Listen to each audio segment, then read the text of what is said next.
1991. Birds and people are living together in seemingly perfect harmony, until one day a young man catches fire. This is Phoenix.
Stream as well. Yes, we are. Hopefully you guys can hear me 5x5. Hope you all having a great weekend so far. Happy Saturday. Let me just turn up the sounds. There we go. What's going on, guys? We are in Seattle, beautiful SeaTac Airport, Seattle, Washington, in my favorite aircraft, the 737-800, and I managed to finally install the 777, so hopefully I'll stream that next. I just need to set it up. To be perfectly honest with you guys, I spent like hours installing 2024 and auto FPS and everything today, and I was planning on doing the 777 today, but we'll do it next time. I just need to set up the camera views and all that good stuff. But for now, we are in the West Coast enjoying some Alaskan ops, heading down to San Francisco, and we are on VATSIM, and of course, as always, I made sure VATSIM is online, at least for the beginning part of our departure. So welcome everybody in chat, and buckle up. It should be a fun flight. And we do, we're also, yeah, I can't speak. We're also live on the vertical stream as well, so make sure you guys go in, check that out, and double tap your screen to hit the like button and support the channel in the vertical stream. And of course, if you're in the traditional horizontal stream, make sure to give that a like as well. Welcome, guys, to beautiful Seattle, Washington, where it's kind of cloudy and overcast, but nevertheless, we are on live weather, and we are on, oh, look at that mountain peak. This is why I like Seattle. The beautiful, gorgeous scenery, and the West Coast in general. The West Coast is the best coast. But yeah, we are we have the BMWorldAMSim paid scenery, payware scenery that is, installed. And I shall hop in the cockpit and get things going. I already got a pre-departure clearance from VATSIM, so let's get at it. Into the pit we go. Before I do anything, I'm going to go ahead to my EFB and request my flight plan here.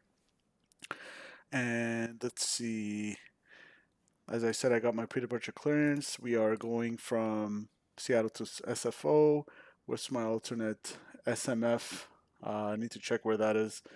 But is it Sacramento? No, it's maybe it is. I don't know. Cool. Let's go to the ground services.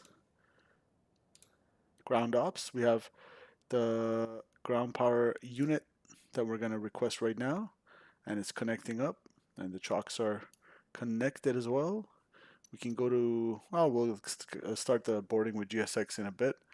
And again, hopefully I'm coming through 5x5. Ground power is connected. Good. We're going to go to the overhead panel. And let's get the battery started before anything else. So battery. Battery's discharging. We got good amps, good volts. Should actually be over 24 volts, huh? Okay, well, anyways. Ground power on. There we go. Now the volts are going up now that the ground power is charging the battery. Nav lights to steady. Good. Cabin util IFE can go on. Over here, everything's good. Maybe a little panel brightness. Emergency exit lights to armed. Let me turn up the sounds a little bit for you guys. There we go. All right.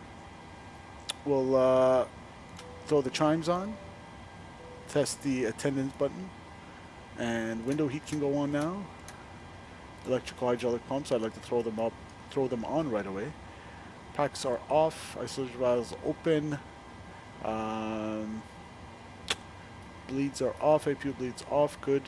My cruising altitude is 370 today, so I'm going to set that in the pressurization panel.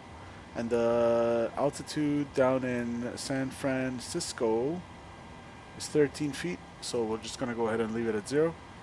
And we're going to come up here and throw our inertial reference system to nav so it starts to align. Good. 8 minutes to alignment. Test our leading edge devices, flaps and slats. The lights are working. Our mock airspeed warning test, 1 and 2. The stall warning takes a while to come online for whatever reason. We'll test all the lights over here, make sure it's all lit up like a Christmas tree, which it is. Everything looks good. Good. We can test our overheat detection.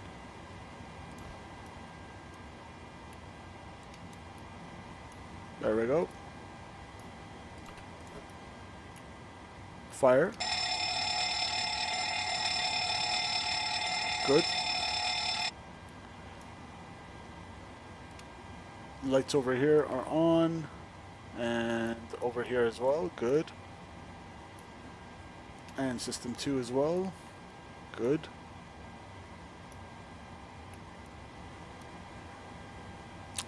Your Sim CFI and Swerver in the house. What's going on, guys? Yo, have a good stream. Appreciate your sim. And Swerve, simple, what's up? Not much. How about you? Welcome, welcome. SimCFI says 5 months WTF. Your I know time SimCFI flies, became right? a simple Takeoffs I member. appreciate you, Your man. SimCFI celebrates 5 months of membership, 5 months WTF. And I've known you for like 2 years now, which is very hard to believe. Time certainly does fly. I appreciate your membership of the channel, man. Thank you, Matt. Go here. I like to adjust these lights a little bit. All right, let's go to the FMC.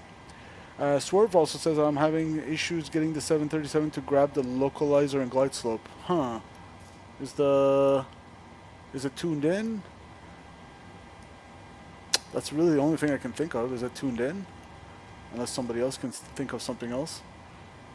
Alright, idents, I just updated the nav database till October the 2nd. So that's good to go. Pause in it. I am in KSEA. I don't really need to do this part, but why not? Let's grab the left GPS position, and then we can do a quick comparison. So 47.27, 47.26.8, west 122, 122, 18.3, 18.7, close enough. Let's request our flight plan from SimBrief. Select route. And SimCFI, if you're still here, I do need some help whenever you get time to set up this MCP autopilot panel you gave me. I really do want to use it. Just don't know how to set it up.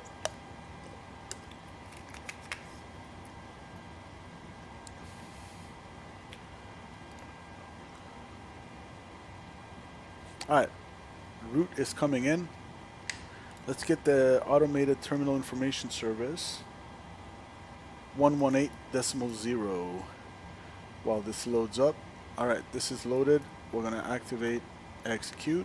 The flight plan should be in. We'll go 118.0 16 altimeter 2993 2993 ILS runway 16 right ILS runway 16 left approach in use departing runways 16 left and 1 SIXC simultaneous approaches in use to C Airport and Boeing Field. Alright, 16 Traffic left below for you on departure. final. Notices to air missions arrivals advise if you have 2 runway scenery. Contact Advise if you have 2 runway scenery. Start. There's something you don't always hear on the Advise on ATIS. initial contact. You have information calls. Alright, information Gulf is in the house. Seattle Tacoma International Airport ATIS information call 2153 Zulu. Wind 180 at 5. Visibility Let's get the minor. boarding. Few clouds at 1,500. 1,000 scattered. Ceiling 2,000 broken. Temperature 22. 2.16. Okay, never mind Altimeter this. 2993. We'll just ignore that. ILS runway 16 right. ILS runway 16 left. Approach in use. Departing runways 16 left and 1 SIXC. Simultaneous approaches in use to C Airport and Boeing Laboom Field. TV says, oh baby, Saturday Traffic evening below you stream. on Let's final. get it, El Capitino. Notices What's to going on, air Laboom? missions arrivals Welcome to you as advise well, if my you good have friend. 2 runway scenery. Contact ramp control prior to push and start. Advise on initial contact. You have information calls. We got Gulf. Let them start loading up the baggage here. They should be on their way. We won't push back. We won't, yes, we do need a crew to fly, but we won't attach the tug just yet. Where's the baggage? There he is. Oh, why are you going through the other guy?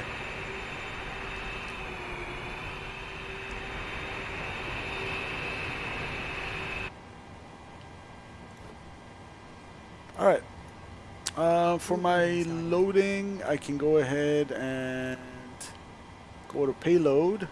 We can check out our operational flight plan over here and see what we're working with. So our estimated zero fuel weight is less than our max zero fuel weight, so we can definitely take some more fuel.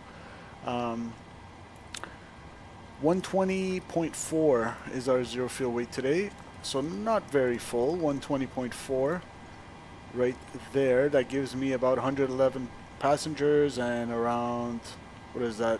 We'll call it 5,000 or 6,000 pounds of cargo. So that's set and good to go. For my fuel on today's flight, I need block fuel of 16. I'll take 17.2 for some extra. That's there and confirmed over there. Good. Let me just check the vertical chat real quick. Okay, good. And we got 7 people watching on the vertical stream. Welcome, guys, to you as well.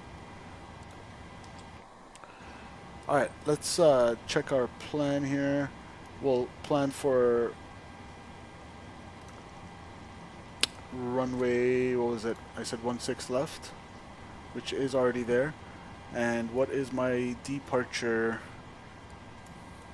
Sid. The Harab 6, and make sure that is matching my pre-departure clearance. Harab 6 departure, okay. FEPOT transition. Harab 6, FEPOT.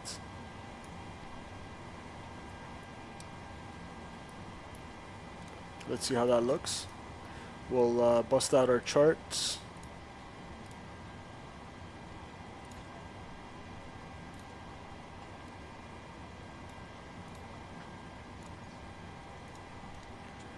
So off 16 left. Climb heading 164 to at or above 932, then direct Cavob. So we'll plan for 16 left anyway. Direct, so 932, then direct Cavob, and then what is it, to Renebe, at or above 3000, then on the bigger route to Harab, and then off we go. Stutui, channel legend himself in the house. Happy Saturday to you, my brother. Long time no see, long time no talk. Hope everything's well with you, Stutui. Welcome, welcome, my friend. Glad to have you.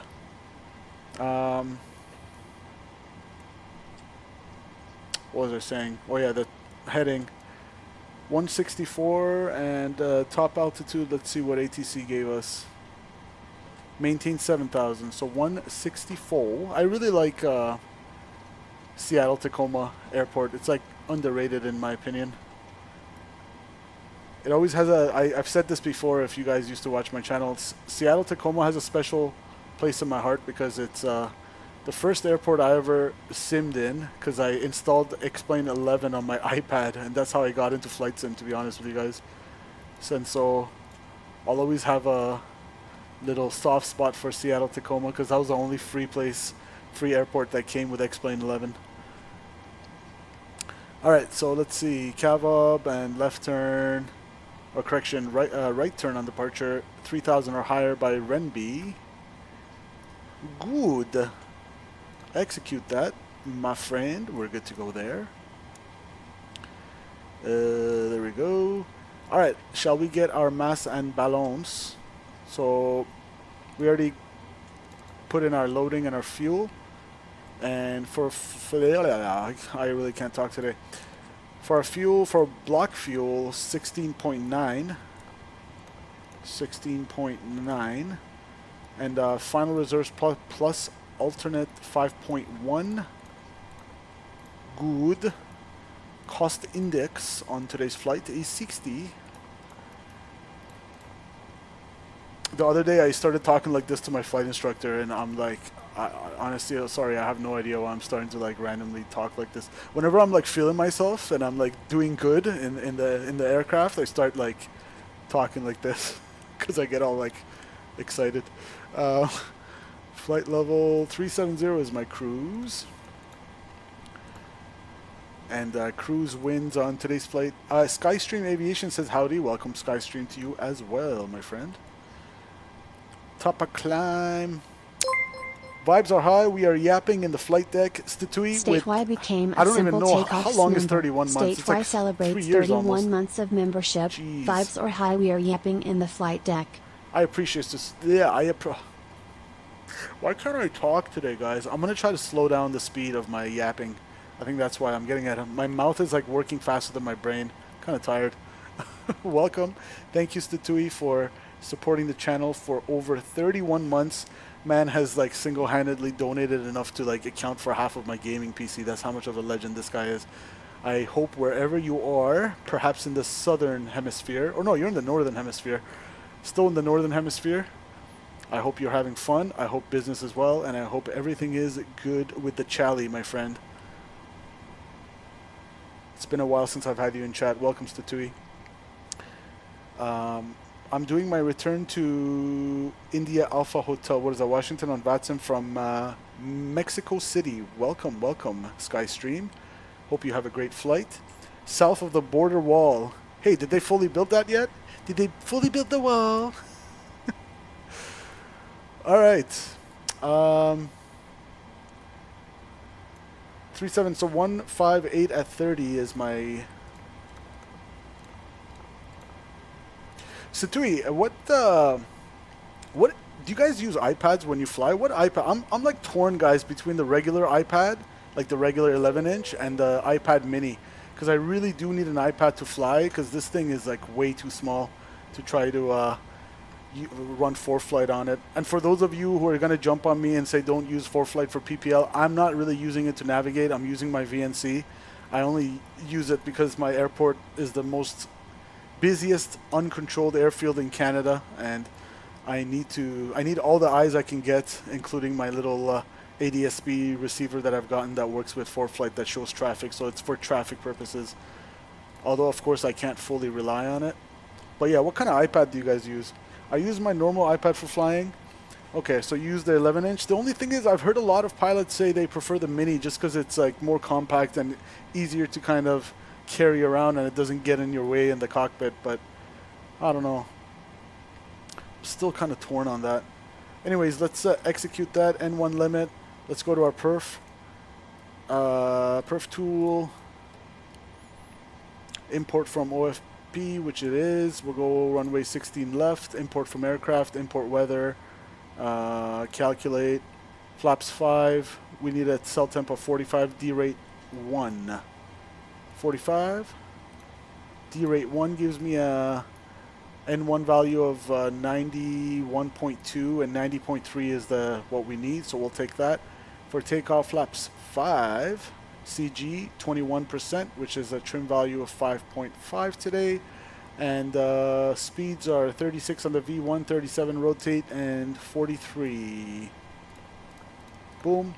And we'll go V2 plus 10. So we'll set it to 153. Oh my god. Come on. 153. Flight director going on. Flight director going on. L nav. V nav. Good. Auto throttle is going on. Just a little bit more buttons than the whatchamacallit. Than this 172. I am Nova in the vertical stream says hello. Hello to you as well. Welcome, welcome. And what am I squawking on today's flight? My transponder code is 1650. Beautiful.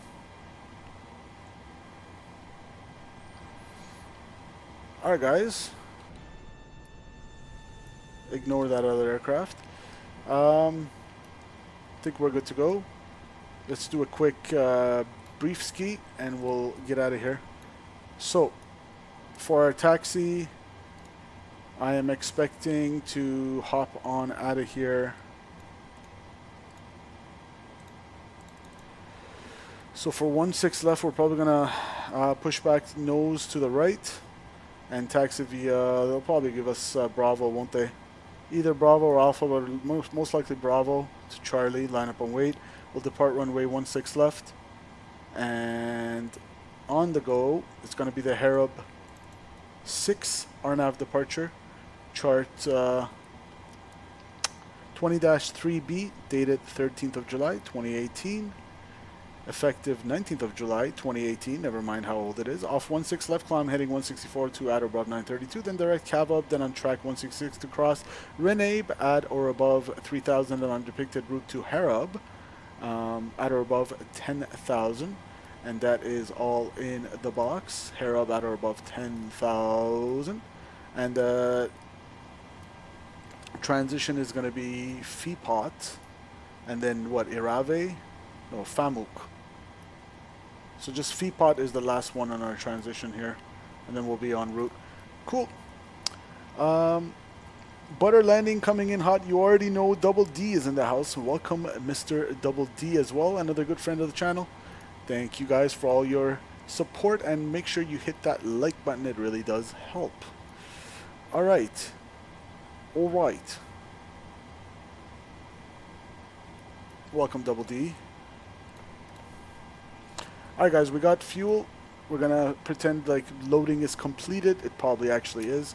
The only thing I didn't do yet is the stall warning 1, stall warning 2. Alright, what was that terrain warning test? I never do that one.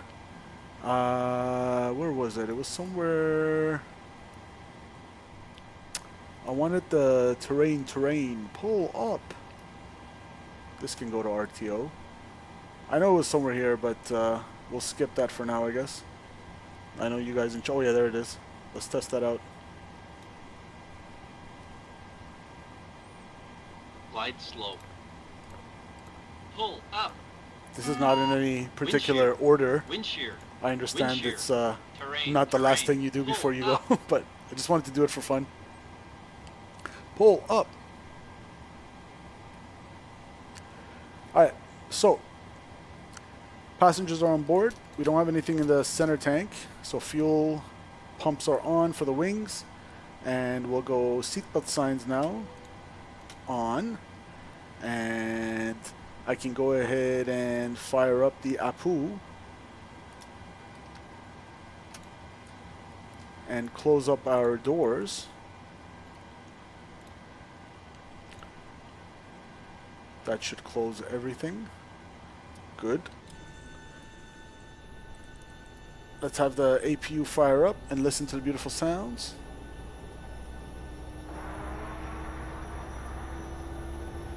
Seattle Towers online on 119.9.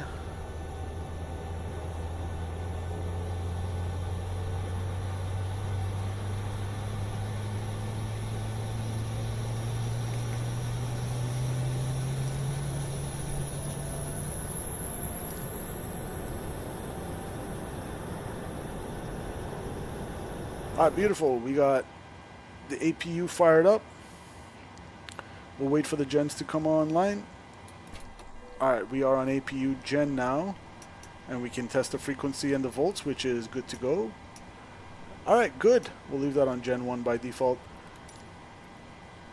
Release the ground power, and we are good to push. Expect flight level 37050 nautical miles from the Seattle VORTAG. Departure frequency 125.6. And advise with ATIS on contact for push. Alright, we are on tower frequency now. Let's go ahead and put the transponder on mode Charlie. Good.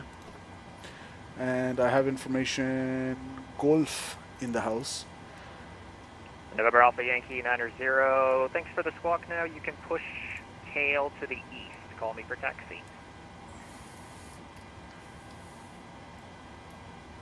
Let's see what gate we are. Charlie 18. Seattle Tower, hello Alaska 806 at Charlie 18 with information Golf. We're ready for push to start. Alaska 806, Seattle Tower, good afternoon. Thank you for Golf. Push onto the green line, tail east. Call for taxi. Push on green line, tail east, and we'll advise ready for taxi, Alaska 806. Alright, green line, tail east, so which means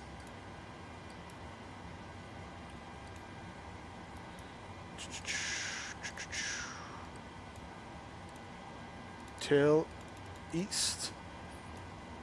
Alright, so tail this way, so nose right. Let's go.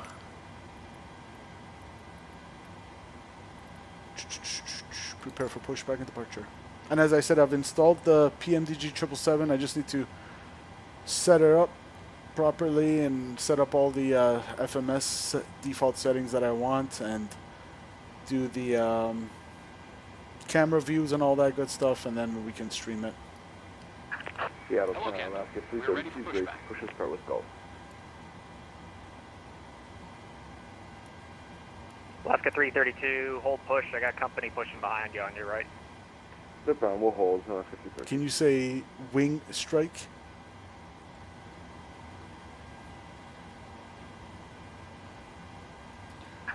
Departure check completed. APU bleeds going on. Inserted.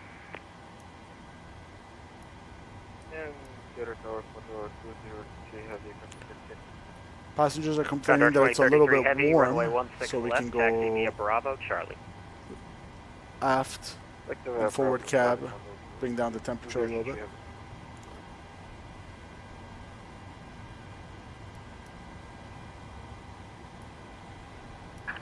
Locking gear. And we got LNAV, VNAV, heading 164, altitude 7,000, V2 plus 10, 153, flight directors on, auto throttles armed, and we're squawking 1650, nav not required.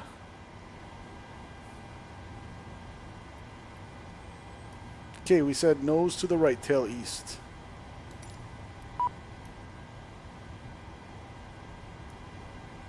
Remove trucks, which means parking brakes is set. Ground operations, let's go ahead and remove trucks. Release parking brakes. Alright, parking brakes released. Oh, there we go. We're clear to push. Push. All engines clear. Start at will. Alright, block time going on. If you guys are ready, I'm ready. We'll ignore that guy. We'll say clear on the left-ish. Clear on the right. Starting engine number 2. Here we go. We got N2.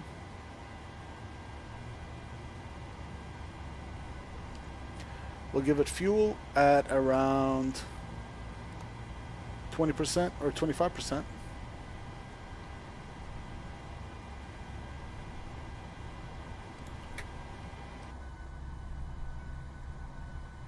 Tacoma Tower, Independence 13, we're looking for IFR to Dulles.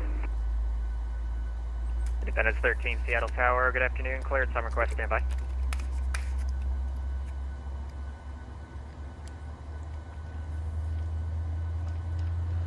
And 125.6 is our departure frequency.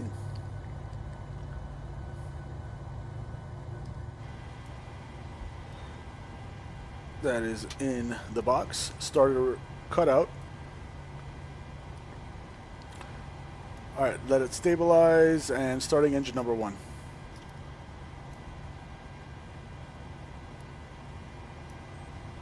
Here we go, N2.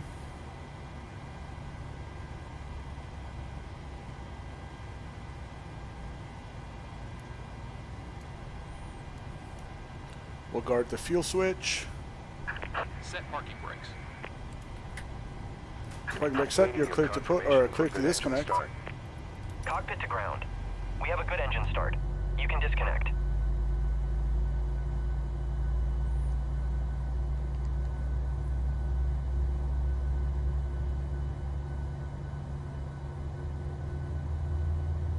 Let's throw on the flight control cam as well here.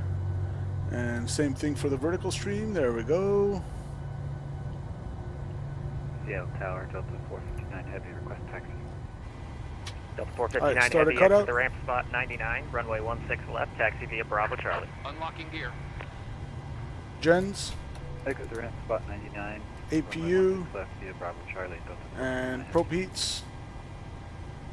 You can start switches continuous, fax, auto, isolation valve auto, APU bleed off. Tow truck disconnected.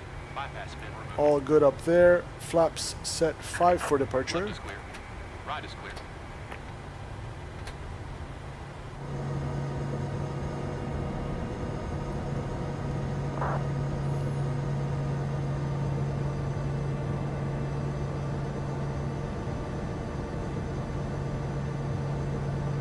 Alright, flaps 5. Set.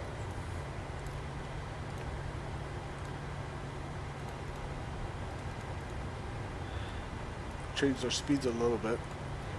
Trim. 5.5, let's set that. Set. Recall. Checked. And we're ready to taxi.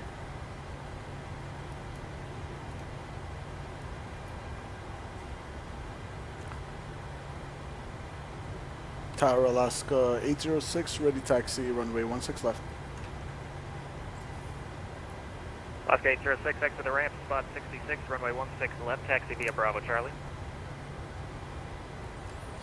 Spot 66 and 16 left via Bravo Charlie, Alaska 806. Let's do a quick flight control test. Full left. November Alpha Yankee observe, 90, neutral, full right, exit the observe, ramp, neutral, spot 44, runway elevators, 16 left, taxi via rudders. Gulf, Bravo Charlie. Alright.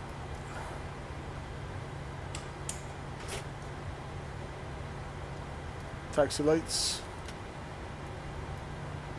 And we always forget our beacon lights when we're starting our engine. Shake my head. Alright.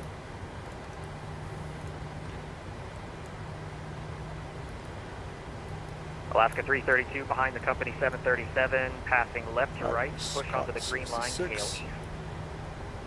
Green line tail east. Bravo Charlie, so as briefed. Right turn Bravo and left turn Charlie.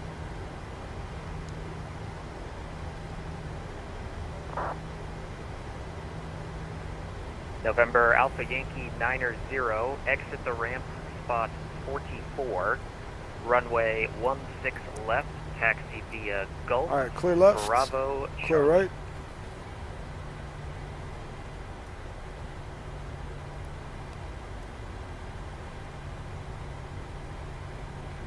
Looks like approach just went out flying. Oh well, at least we had tower. Better than nothing. And get a tower on the 2023 heavy, holding short, Charlie, run 18 left. Condor 2033 heavy, winds 180 at 5, runway 16 left, clear for takeoff. If I take off on the 2023 heavy.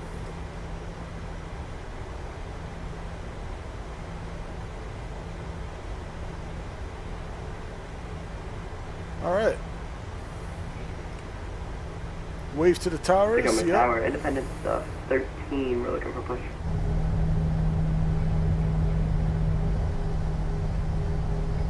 Independence 13, verify Aviation Gulf on board. What was it?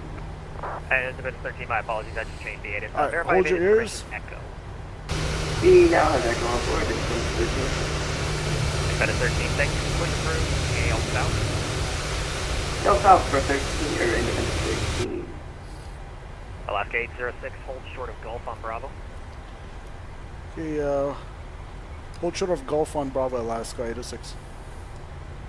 We're gonna hold short Gulf. That's hotel, and the next one should be Gulf.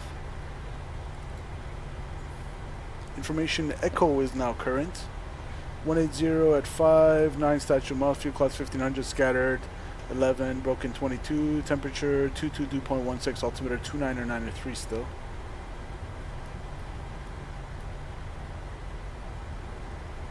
That one's Gulf.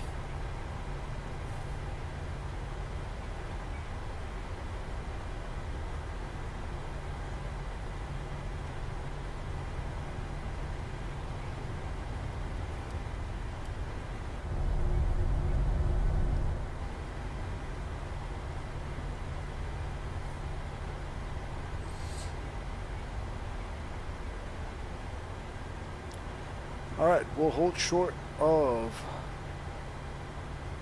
Gulf here.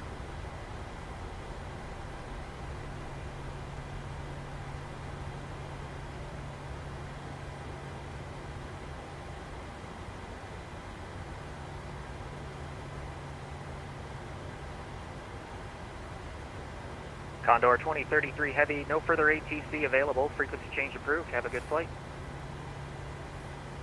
122 small 8, thank you for the ATC, see you next time for the 2023 heavy. Bye-bye. Alaska 806, you can continue taxi behind the Cessna 172, joining Bravo off to your right. Okay, continue taxiing behind the 172 Alaska 806. sending the 172 before me. That's hilarious. Which makes sense because he doesn't want my jet blast to hit him. Attention all aircraft on this frequency. Seattle latest information. Echo now. Current Seattle altimeter 299 That's the first on the channel where we have to hold short for a 172. That's pretty cute. That's me in real life right there.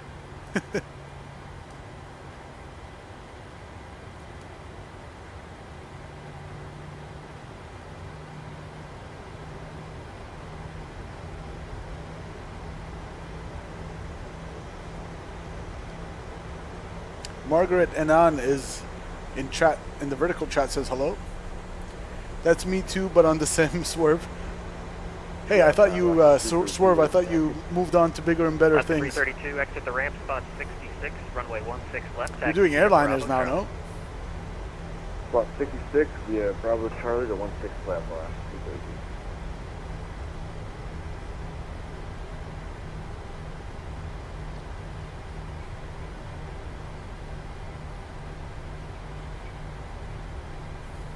I'm learning the bigger ones, but stream the 172. Nice.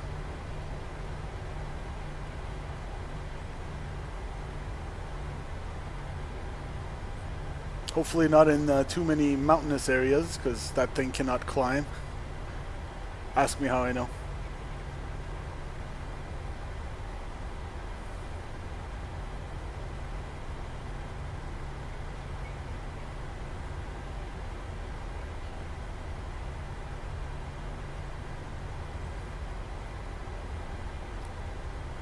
Alright, we're gonna hold short at Charlie. And we can go ahead and switch the charts now to our SID. November Alpha Yankee 90, wind 180 at 5. On departure, turn right heading 230, runway 16 left, clear for takeoff. The 172 sounds like he's on an IFR flight plan or something. Or actually he might still be VFR, he's just giving a heading to get out of the control zone for Seattle. How come I don't hear him read it back? I have a spicy stream where I am on a plateau in South America at about 12,000 feet. I was scared, yeah.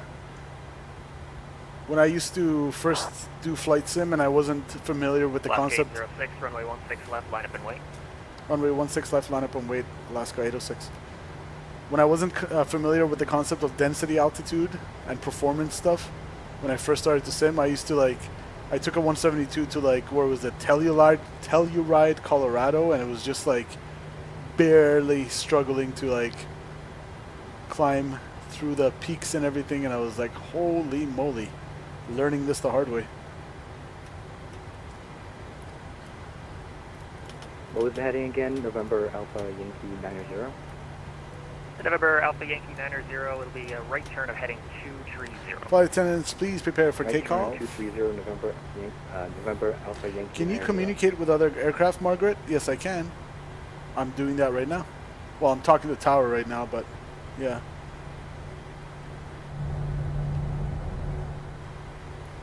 Alright, finals clear according to my first officer here.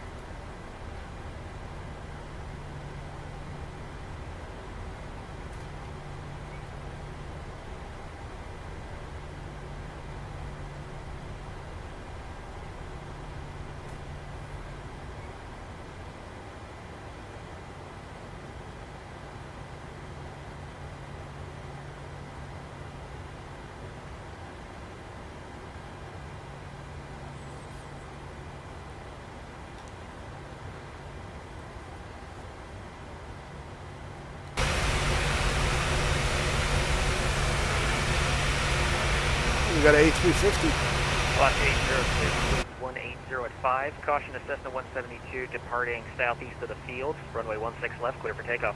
Runway 16 left, clear for takeoff, Alaska 806. Alright. Tacoma Tower, Independence 13, look for a taxi. Independence 13, exit the ramp. Clock going on. Runway 16 left. Let's go, guys. Heels to the floor. Bravo Charlie. Stabilize. Set takeoff thrust. Okay, we got N1 Toga. 459 heavy, runway 16 left, line up and wait. Runway 16 Takeoff left, power line set, up and wait. engine indications normal. Airspeed's alive.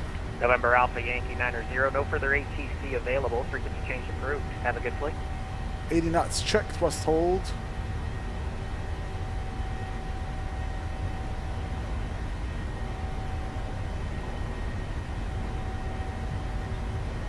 V1, rotate.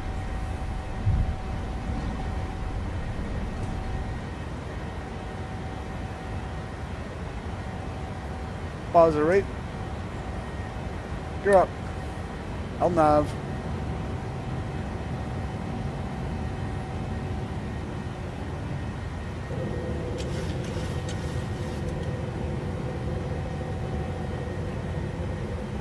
Pitch to those flight directors, nicely Left gate trimmed. 06, no further ATC available. Frequency change approved. Have a good flight. Over advisor Alaska 806, thanks for the ATC, see ya.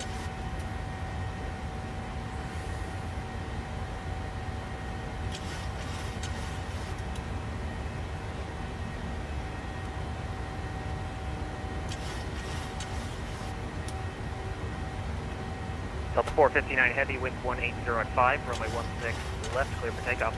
Flaps going up. Runway 16 left. Now. Alaska 332, runway 16 left, line up and wait. Caution, wait, sir.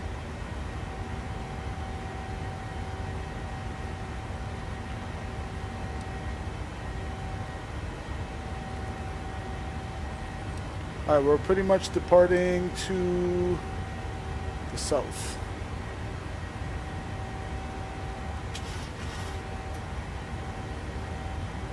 Seattle traffic, Alaska 806 departed runway 16 left, 2,900 climbing 7,000. It's going to be the Harrop 6 departure to the south, last call. Seattle.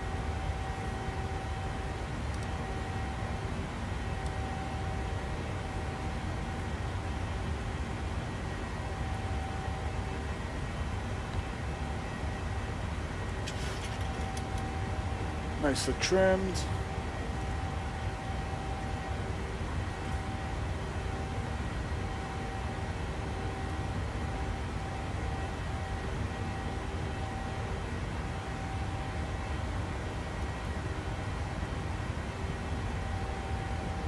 .31 degrees on the on the skin of the aircraft, so no anti-ice quite yet.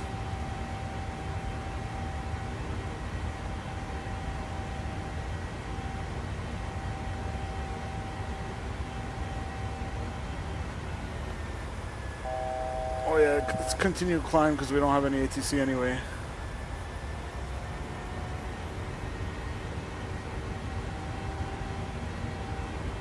We'll go all the way to, do we have any restrictions? 10,000 or above, so that's fine. We'll go to 370.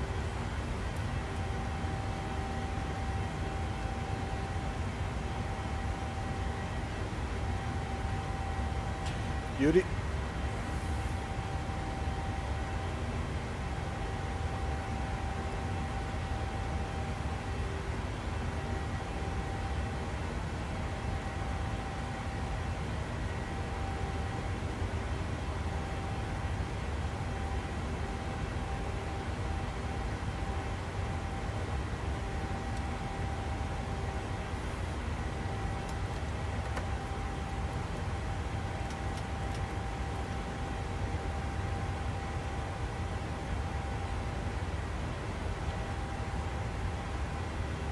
Alright, passing 10,000.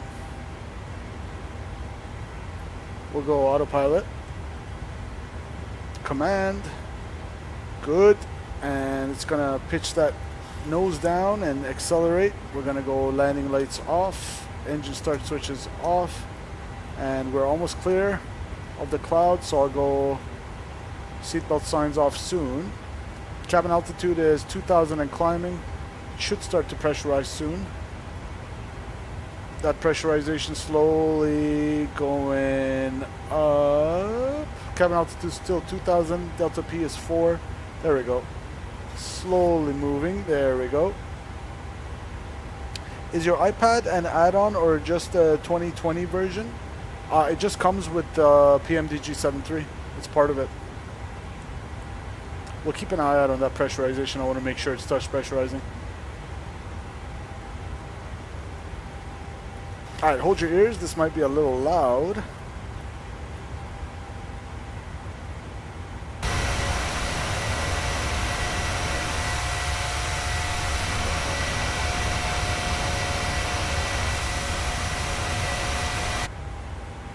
Nice. There we go. Slowly starting to pressurize. Good to go. You can turn the volume down a little bit.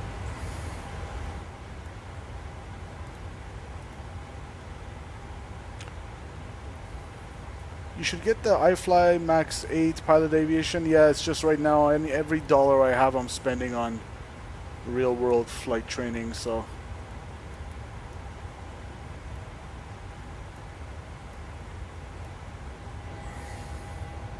But yeah, the iFly is a nice aircraft from what I've seen. I do want it.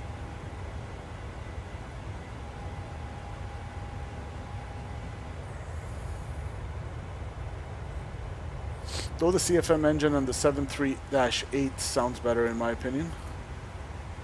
The Max engines are so quiet.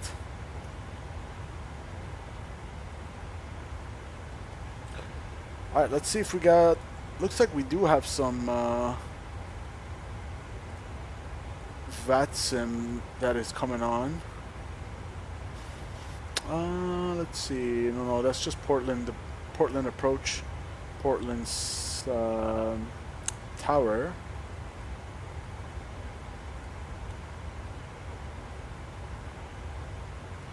Hopefully we'll have LA Center or NorCal come online to give us some ATC on the way to SFO.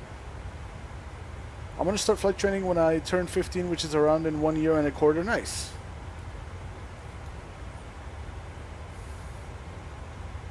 Go have a blast.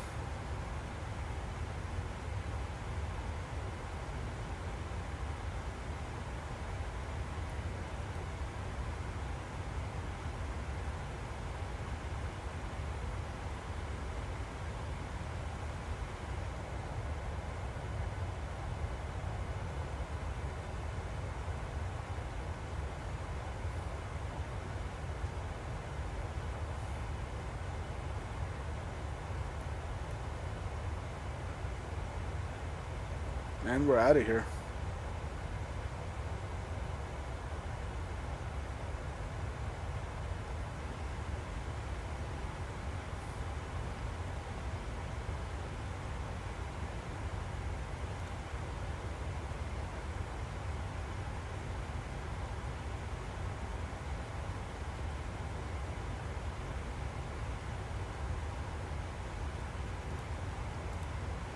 Alright, transition. Let's go standard on the altimeter. Set once, twice, and 3 times. Standard.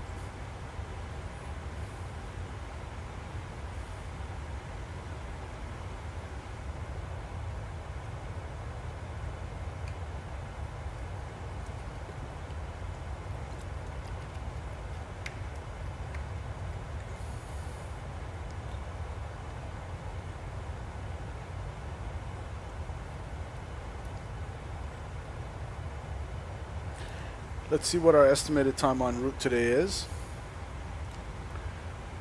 So 0036 Zulu, it is about an hour and 20 minutes en route, so got a ways to go.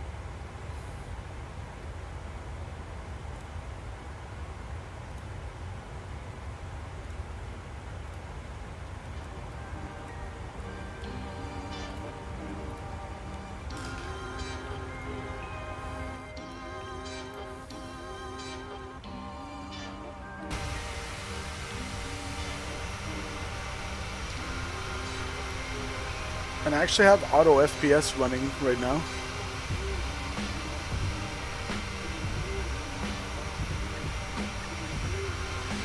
I'm getting 50 FPS.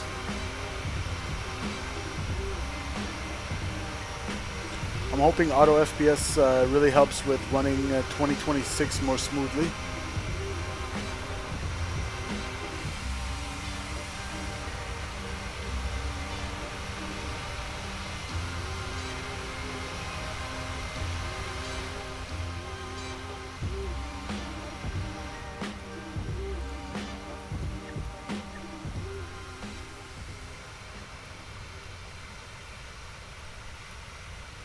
Save 20% on Benjamin Moore Regal Select interior paint from August.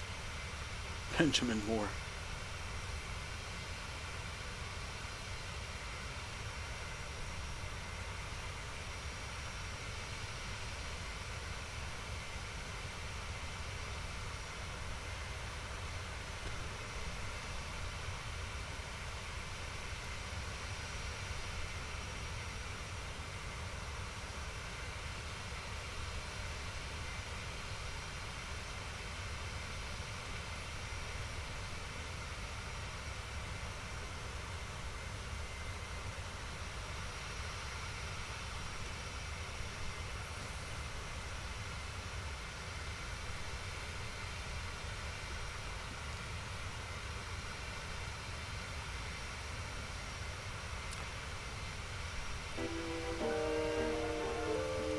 Alright. Let's make sure the overlay on top of the screen there is centered.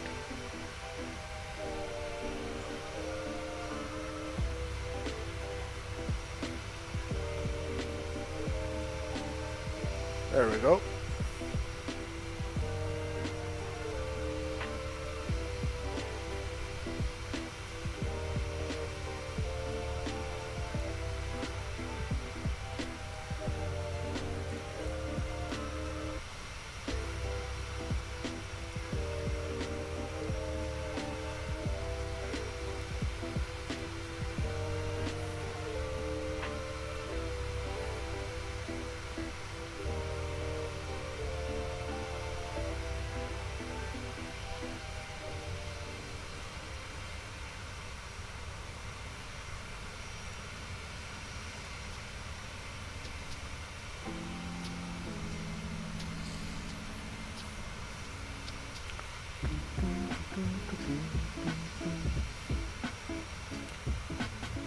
Yeah, as you guys can see on top of your screen, it says estimated time en route 1 hour and 10 minutes.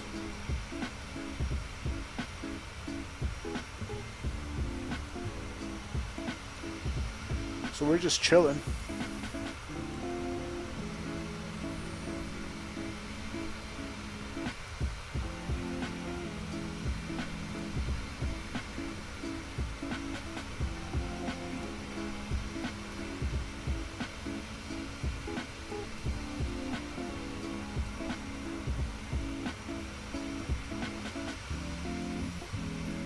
Looking good.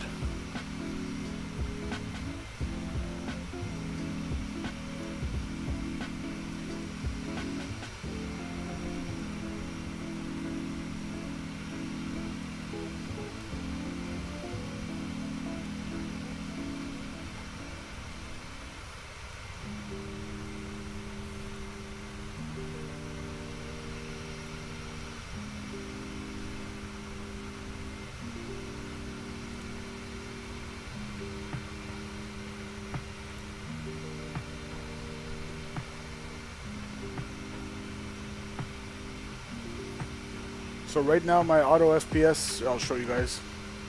I have auto FPS running here.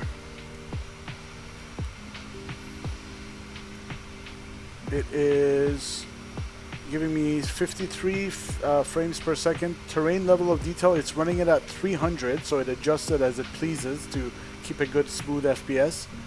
And objects level of detail, you see it's kind of low because we don't need it at this altitude.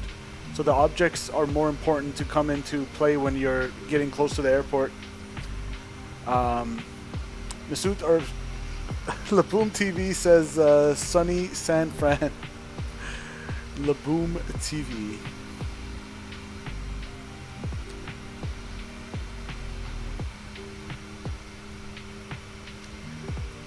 I guess it's sunny in San Fran. It should be.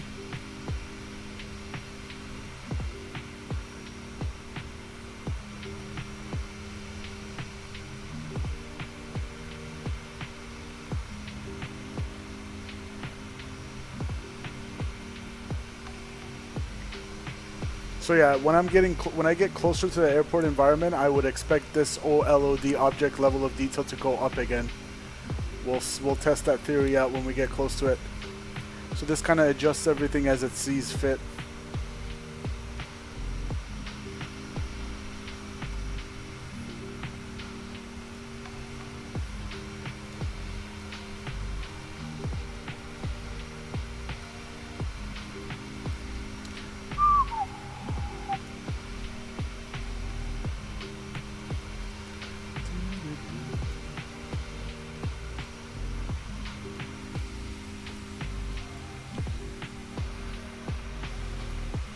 Swerve says, interesting, I'm having huge frame drops close to airport since Sim Update 3.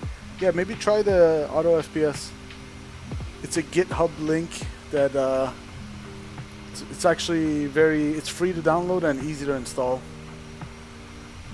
You just kind of let it do its thing, not much to it. You just install it and set it to auto run with Microsoft when you open it, and yeah, if you don't like it, you can always close it.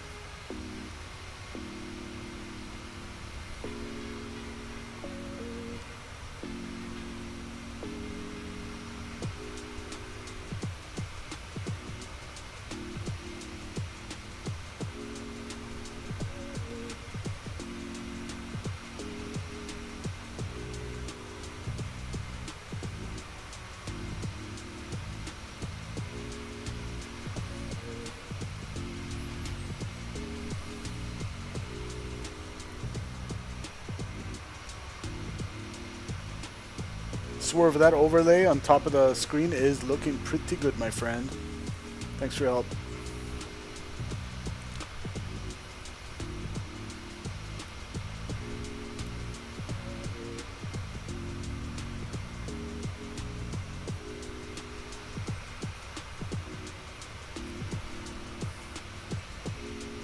Can you track me on VATSIM radar SkyStream?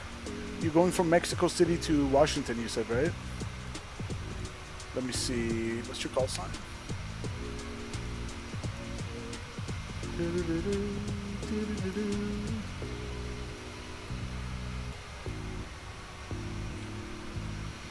It did come out quite nice.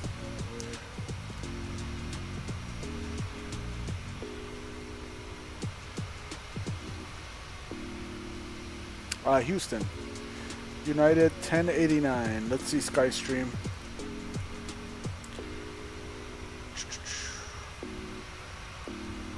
From Mexico City.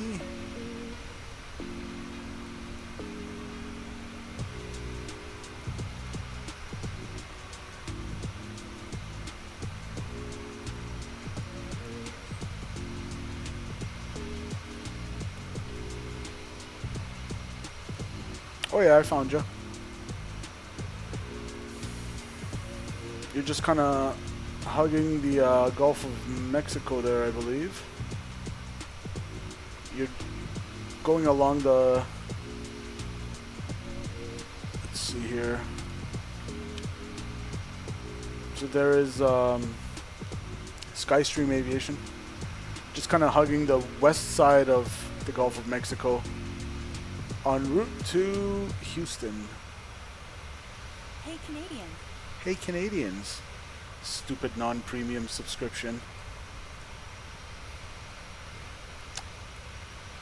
It looks like you're about halfway. Where are we? We are Alaska 806 right here. We're about to kind of pass through the Portland area.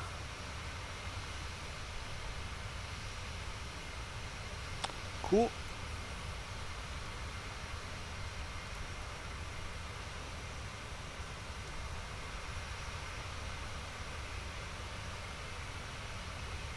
Your route keeps me on the coast.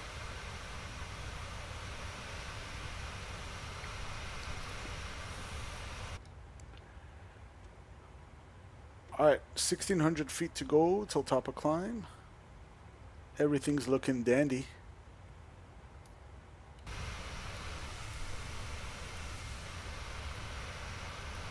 Yeah, so far so good with Auto FPS. Is doing a beautiful job. My sim is running smoother than ever. I fly over Corpus Christi, Texas, and then I go onto the approach and start leaving the coast. What's APP? Do you mean approach? Nice.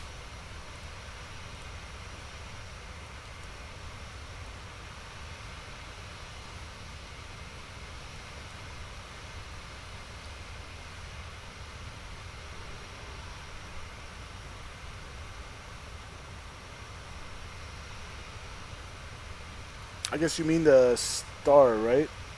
So the approach SkyStream is when you actually close to the airport and you want to shoot like the ILS approach, RNAV approach, LPV, VOR approach. Those are the actual, those are called approach, which they actually bring you down to the runway. Other than that, it's called the standard terminal arrival route, the STAR. Guessing that's what you mean.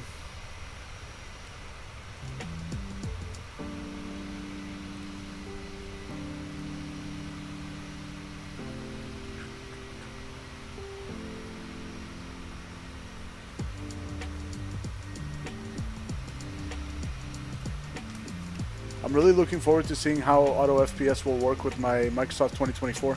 Hopefully it'll be streamable again. It would be Arrival, correct. Yeah.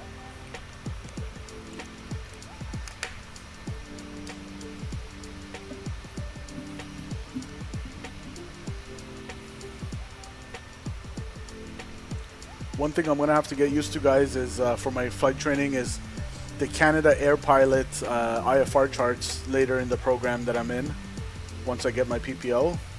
I'm so used to these Jepson charts from Navigraph, and they're beautifully laid out, and I'm so used to the format of the Jepson charts that it's going to be a challenging transition from that to Canada Air Pilot, I guess the Canadian Nav Canada format for the IFR charts, so that'll be interesting.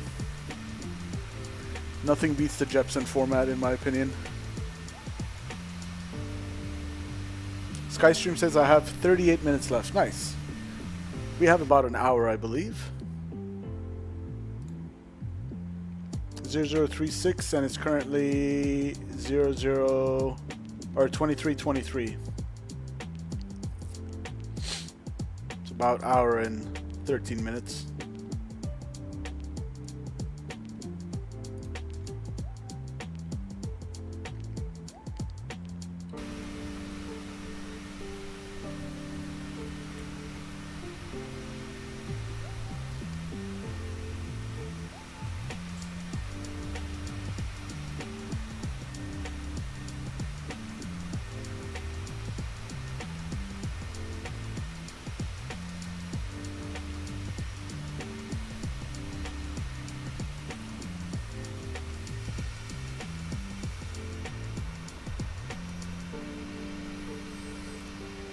Double checking here, we're on live weather and real time, so it's 4:24 p.m. We should get there around 6 p.m. San Francisco, California time, Pacific time.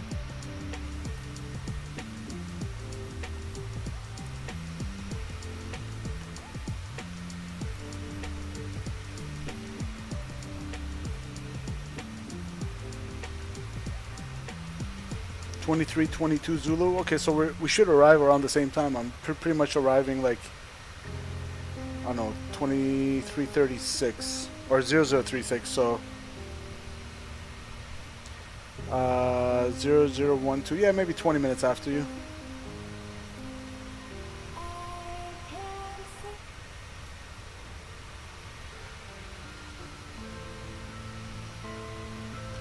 Looking forward to flying the 777 next, and if I can remember how to fly that thing. It shouldn't be much to it. It's actually more automated than the 7.3, so if anything it should be easier, but I just gotta refresh my memory as to how to do it.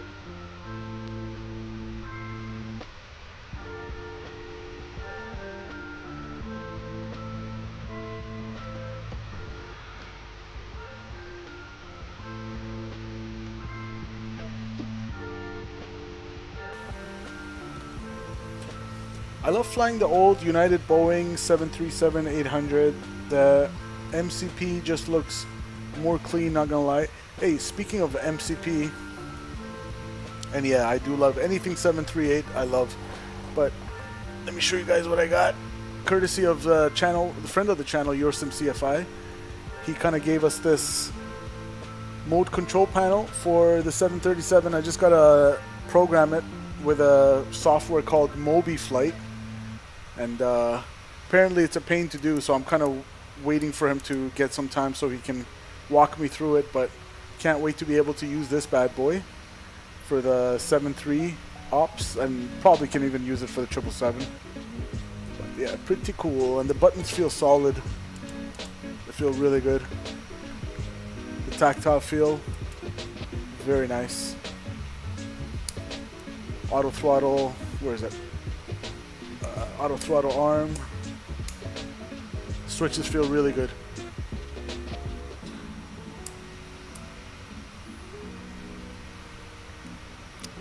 It is quite nice, man. It is nice.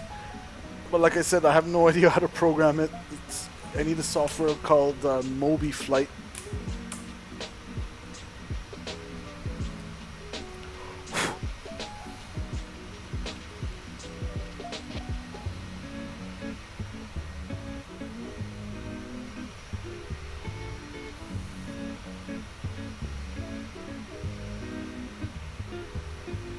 Just crossed the border, you're back in the States. Oh yeah, I see that. There's Skystream right there. Let's go refresh. Lean into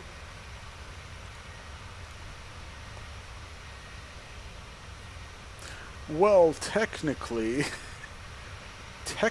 you're still in Mexico. Maybe my VATSIM is not quite up to date.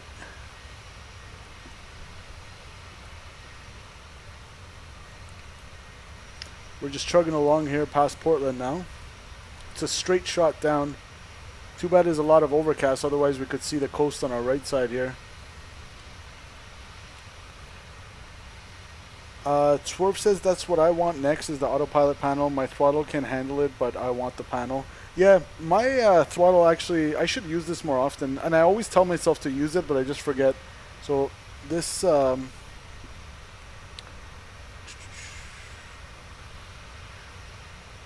don't know if you have the same one, the Bravo, but yeah, if you put it on heading, you can fully use this bug to...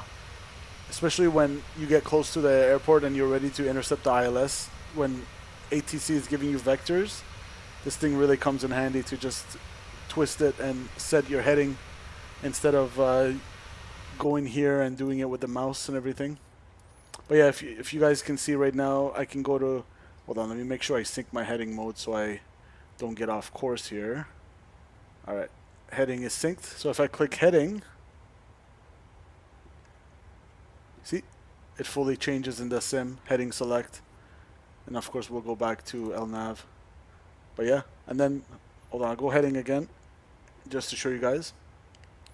Look at that. The aircraft really does follow it, which is pretty cool. And then for LNAV, I guess nav can also work. If I go to nav, that's LNAV. So yeah, we should use this more often. But yeah, of course the actual MCP is a treat to use. It's much cooler, but it's the Thrustmaster, got heading, altitude, and speed. Oh, okay, yeah, you got the... I got that too, but I decided to just keep my Honeycomb Bravo. It's a lot more versatile, Swerve. But yeah, I have that Thrustmaster one. It's kind of in the closet collecting dust. It came with my Thrustmaster yoke. But yeah, that's a pretty solid one as well. This one is just so versatile. And if I go to Alt, pretty sure I can... Oh, look at that. You guys can see the altitude changing. So all this works pretty well. It's just with the Airbus it doesn't work the greatest, but with the Boeings it works pretty well.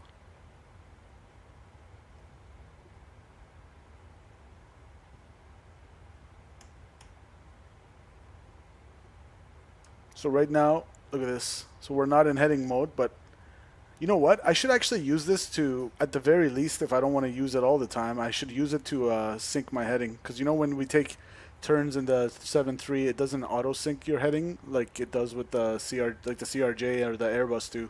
So you got to manually do it. So this comes pretty handy to just kind of spin it like that and make sure you're synced with the actual direction, the course that you're going.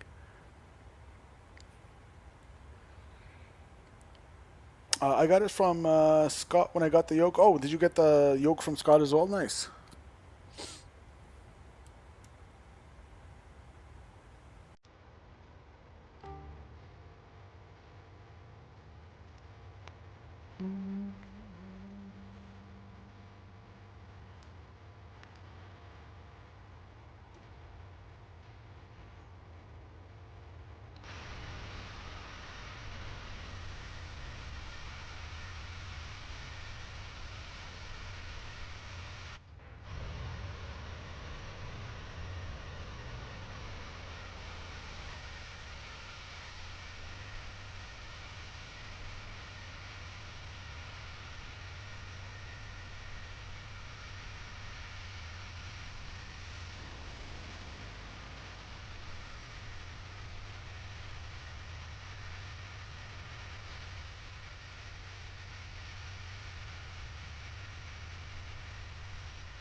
Starting my initial descent shortly. Nice. Butter it into Houston.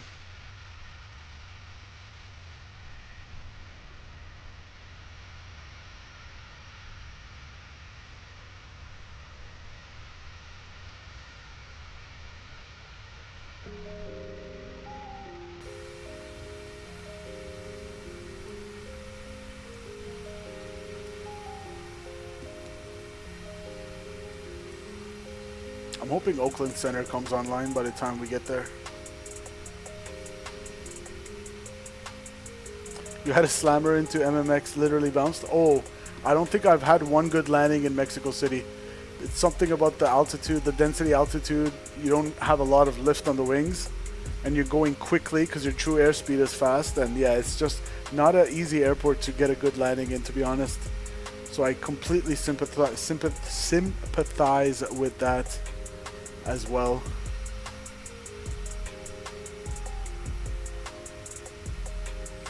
I completely get it, man.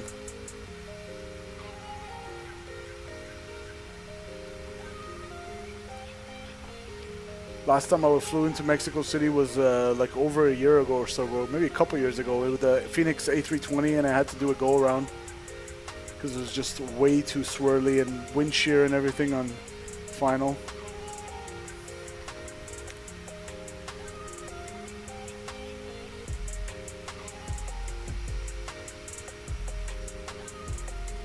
Yeah, Houston should be easier to get a smooth landing in, provided the weather is good.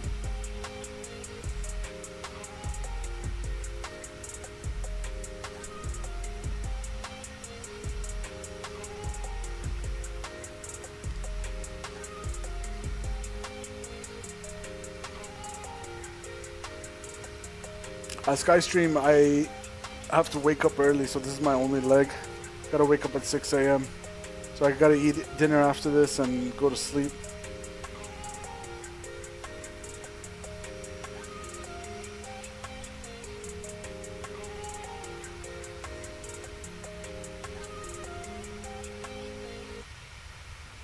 Save 20% on Benjamin Moore Regal Select Interior. Barrett says, what's your longest flight on VATSIM? I've done the longest... I don't think I've never done a long haul. The longest flight I've done on VATSIM is Vancouver to Toronto. So it was like 5 hours.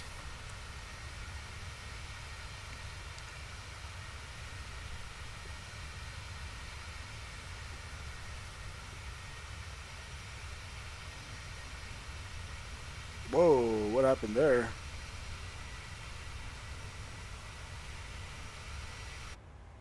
Hit a little clear air turbulence there or something.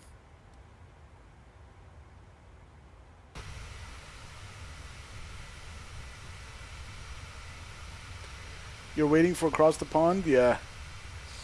I just don't want to spend that kind of time in the sim, flying that long.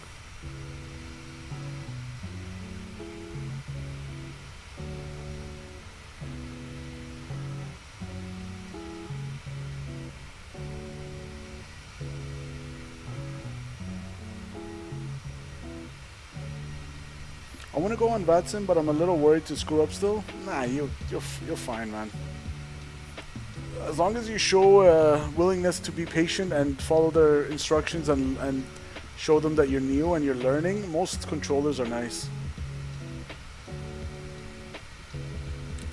Obviously, like for your first attempt, don't go into a very busy airport. But what you could do that helped me in the beginning, Swerve, is load into vPilot and connect to VATSIM as an observer in observer mode, and just kind of hear them. Just sit on the ramp as an observer for like 10-15 minutes, get the feel for how the controller is, and if it sounds like he's in a good mood, then go ahead and connect as a non-observer and yeah, start that way. Dubai to John F. Kennedy and 350 on VATSIM, that's my longest. That is pretty long. That is pretty long. How many hours is that? Like 10, 11 hours or 12 hours of flying?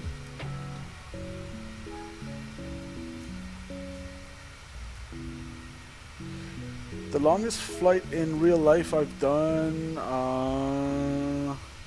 probably Toronto to Athens, and then Athens to Toronto, so from Greece. That was a good like 9.5, 10 hours-ish.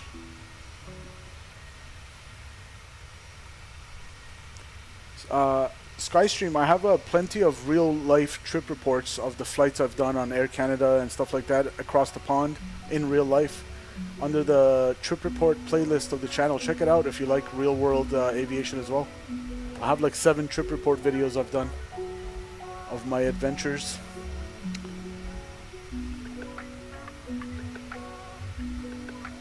SS Hobbs says, can I get mod now? What's going on, SS Hobbs?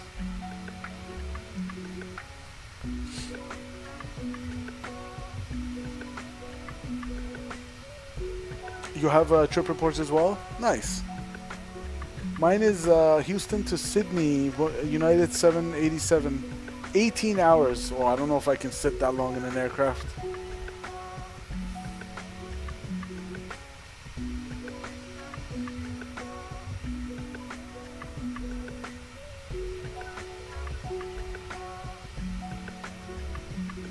Ironically, right now the time is 7:37 p.m. You slept the whole way? No, I can't sleep in it. The longest I can sleep in an aircraft is like 45 minutes at a time. For some reason, I can't just continuously sleep. The seats are just too squishy. I need first class. Then maybe I'll sleep with the nice foldable chairs.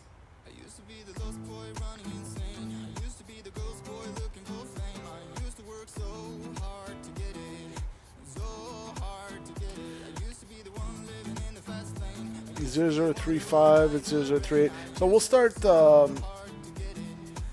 setting up for the approach in like 25 minutes-ish. Let's set up a point where we can start our descent towards California. So what star are we on? We are, according to my operational flight plan here, on the Bodega 4 arrival from MLBEC transition.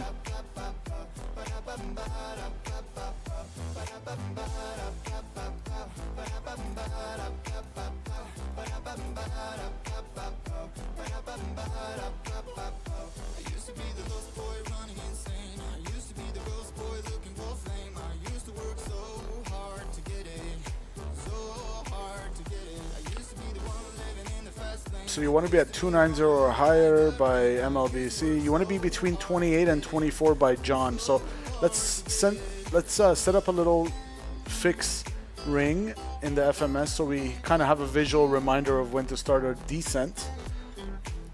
So we'll aim for 280 at John. So that's according to the rule of 3, which is you lose 1,000 feet in 3 miles. For 280, that's a difference of 9 times 3, that's 27. We'll add a little bit extra to slow down and stuff like that. So we'll say 30 miles out we'll start a descent.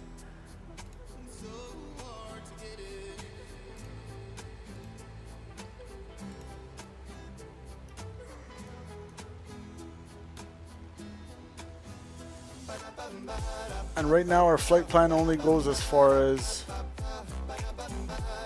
MLBEC because we haven't entered the runway.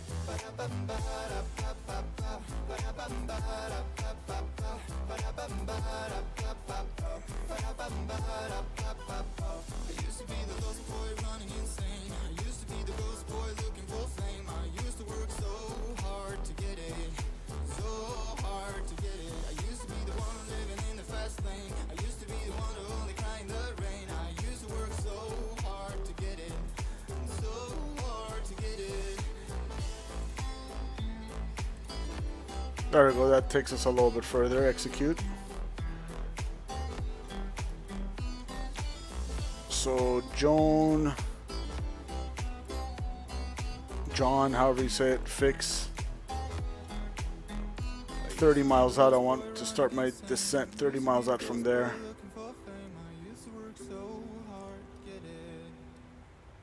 Beautiful, there's our little ring to start our descent so we don't forget. The Shoppers Beauty Plus event is back. I'm officially descending into Houston, folks. But when I departed out of Mexico City, I rotated at 163. Plane did not want to go. Yeah, that's that density altitude, man. Good thing Mexico City has a really long runway.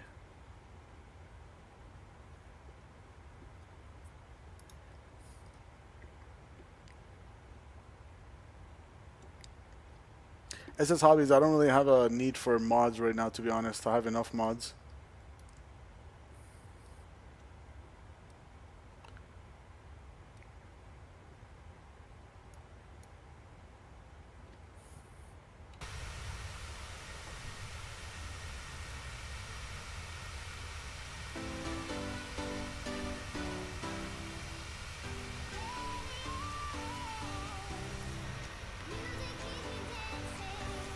Let's see how the weather is doing down in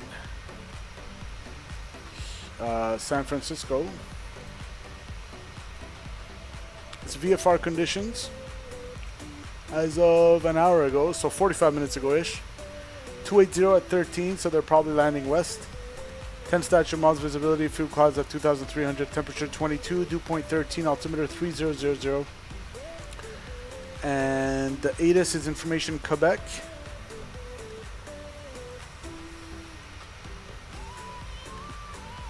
Runway 28 right and 28 left approach in use.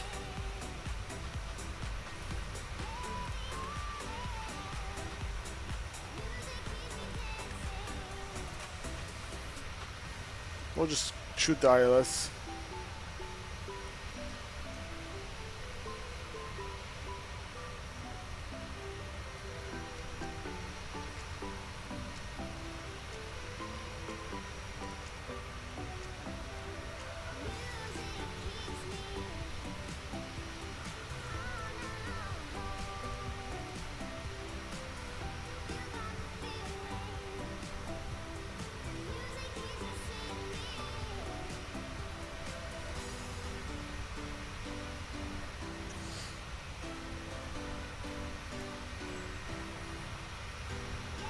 So we're overflying the field and we'll have to vector ourselves for the 28.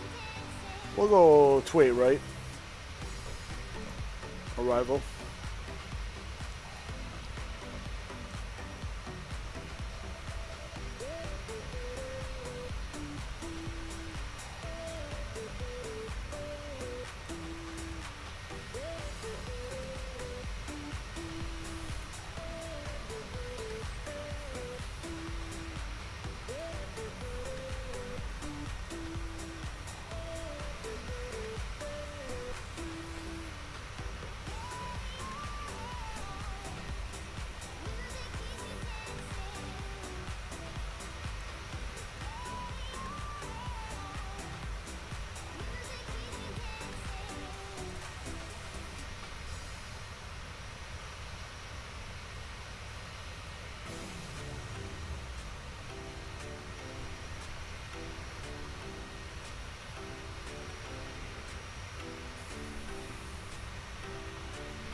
Guys, do hit that like button if you haven't already. It really does support the stream.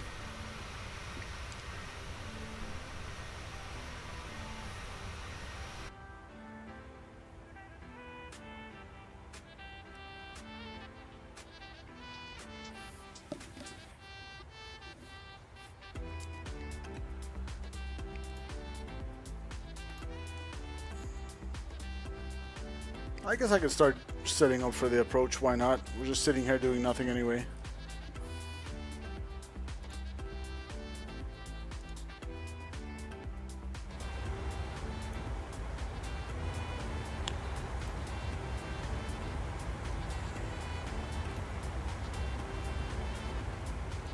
Alright guys, so the first thing is the weather.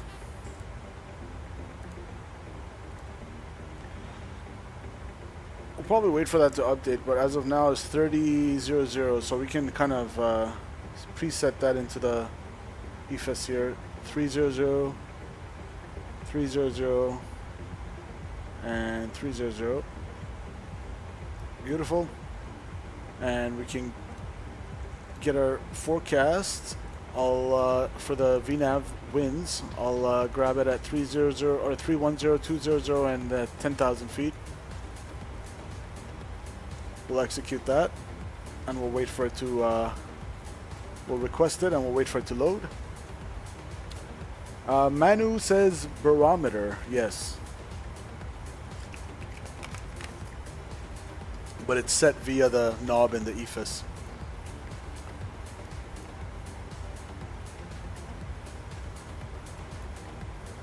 Alright, that should load. There we go. Load. /3000.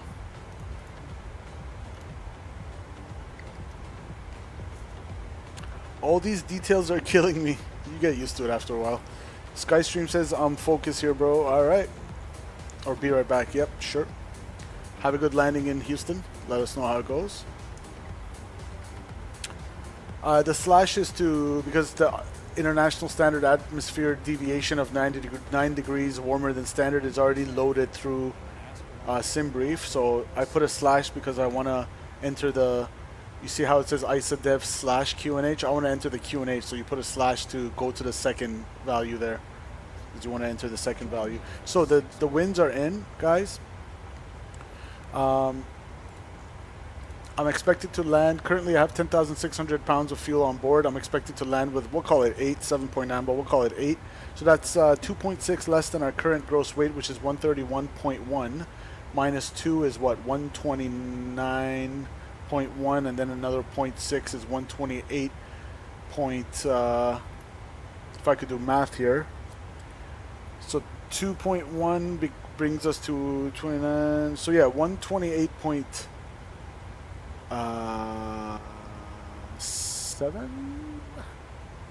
I can't do math right now. Hold on. 131.1 minus 2.6. 128.5. Okay, so 128.5 is my predicted weight for landing. For runway 28 right. We'll see what the aircraft predicts. 128.3, okay. We'll be a little more conservative, 128.5, so we'll assume we're a tad bit heavier than what that says. We'll have a 5-knot additive by default, as is the procedure in the 737. So VREF plus 5. With auto brakes 3, we're stopping halfway. No need to fry the brakes. Let's go auto brakes 2. That is way more than enough. So we have an available landing distance of 11,550, and we only need 6,800 with auto brakes 2. And reversers will go all operational. Okay, we only need 6,600. Good. So my reference speed is 145. So 140 is the ref. 30, 140. So our VREF is 140. We'll approach, our VAP is 145. And auto brakes go to 2. And in terms of our approach, we are expecting the ILS runway 28 right. So the Bodega 4 RNAV arrival is bringing us from the north down into to overfly the field, and we'll have to vector ourselves. There's some quiet bridge visual or tiptoe visual, which I'm not really familiar with. You gotta kind of use these bridges as your reference. You fly over Eddy or over the radial 091 Archie to join the radial 095 inbound, and then you kind of over the San Mateo bridge you hang our left there and join 28 right final. But I'm not going to do all that. I'm just going to shoot the ILS. We're going to go 28 right, pin that. We'll set the frequency 111.7.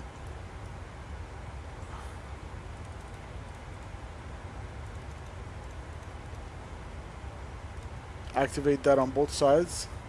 Final approach course is 284.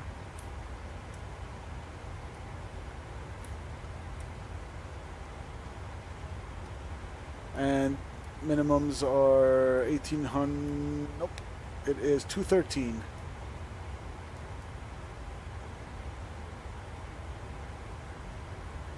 Set left. Set right. And let's see if the ATIS information has updated yet. No, not yet. Okay. The weather is looking VFR conditions. Few clouds at 2,300, and yes, pretty much clear, calm, clear evening down in San Francisco. So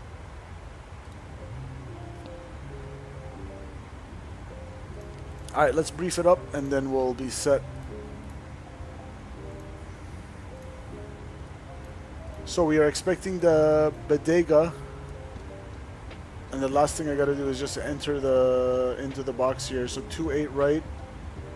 Do I need any, hold on, do I need any transition? That's one thing we forgot to check. Probably not. I could just go here.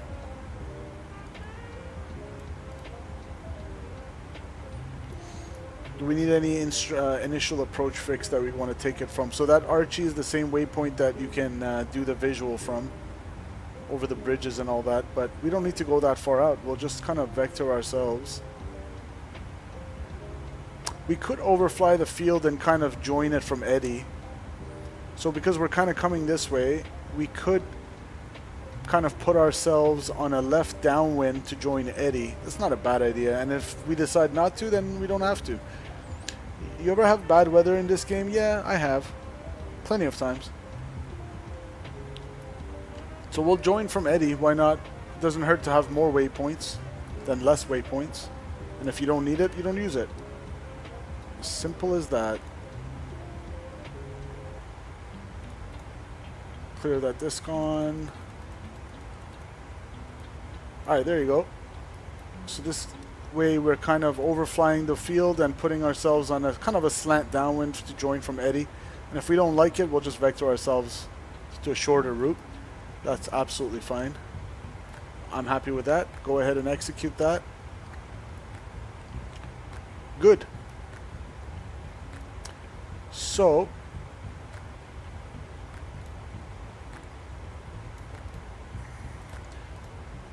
let's make sure all the waypoints are there. MLBAC 280 and 290 are higher. Yes, checked. John 280 between 240 and 280. Good. Bigelow 230 and 190, 280. Checked. Lozit at 280 between 16 and 14. Good. And then Bodega 13 or high or lower, and Cork 250 and 11, and then Bricks at 11 as well, overflying the field. Good. And my final approach speed I'll go ahead and call for 145 from here as well.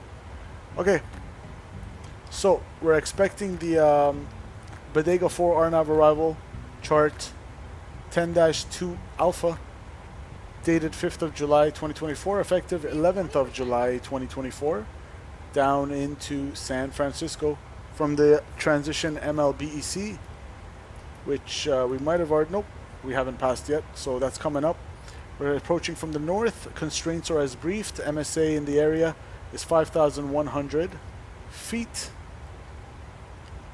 We're going to overfly the field to join the ILS 28 right approach from the initial approach fix Eddie. We have some terrain.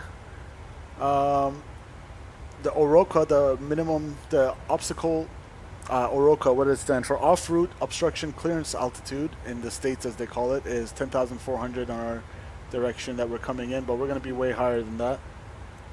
And we're going to join the ILS 28 right approach, which is here.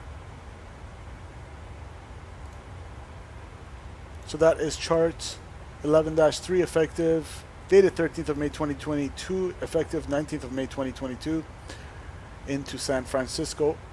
India Golf Whiskey, Quebec, 111.7 is the localizer. That's set left, set right. Final approach course is 284. Again, that's set left, set right, 284, I see it. Glide slope check is at Axmol, 7.4 DME, and you want to be at 1,800 feet. ILS minimums of 213 on the barrel, 213 set. Touchdown zone elevation is 13 feet. In case of a missed approach, climb to 3,000 feet on SFO VOR radio 281. And VOR is right on the field. So radio 281 outbound to VQ, which is 12 DME, and hold. And it's going to be a direct entry into the hold there. This approach requires a minimum climb gradient of 350 feet per nautical mile to 1,900, which we have no problem meeting.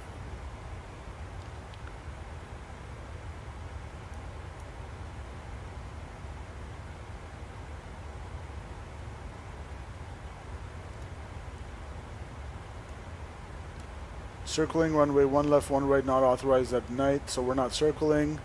Use India Golf Whiskey Quebec DME when on the localizer course. VG vertical glide slope, VGSI and ILS glide path. So that's just like kind of like the PAPIs are not coincident. Vertical glide slope indicator angle of 3 degrees. Threshold crossing height of 68 feet. Okay. Medium approach light system with runway end indicator lights. PAPI L on runway 28 left. Localizer procedure not authorized during simultaneous operations. Category 1 ILS simultaneous approach authorized. So we'll watch out because it's an uncontrolled arrival, so simultaneous operation is in effect. No, we don't need to start a descent yet. We're still about 90 out from, or 100 out from top of descent. Show me the inside of this plane. Manually set up each and every detail is crazy. Yeah, I have time, so I'm kind of taking my time with it, going into more detail than I usually do as well. And yeah, so everything is set. The only threats are terrain and uncontrolled arrival, so watch out for other traffic. We have to avoid it ourselves. No VATSIM online. And again, for the ILS 28 right, we're intercepting it. We're intercepting the final approach fix, initial approach fix from Eddie, mandatory at 6,000, max 240, and that is in the box as well. And from our direction, MSA is 3,500 feet based on the SFO VOR. Questions? No questions. All right, let's get the Bodega 4 RNAV as well. Back out. Good. And one other thing I want to do is set up a, as you guys know, I always like to set up a fixed ring for my extended runway center line. So final approach course is 284. Reciprocal of that is, what is it? 184, 084, 104.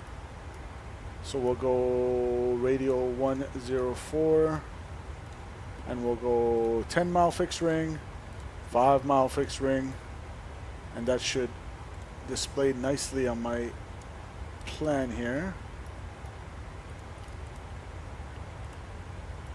There we go. So now we have a extended runway center line for extra situational awareness, although we're not really on the downwind here, we're joining it from the eddy, but if I decide to vector myself. And we have a 10 mile, 5 mile fixed ring there nicely. Good, we're all set up and briefed up and ready to start our approach.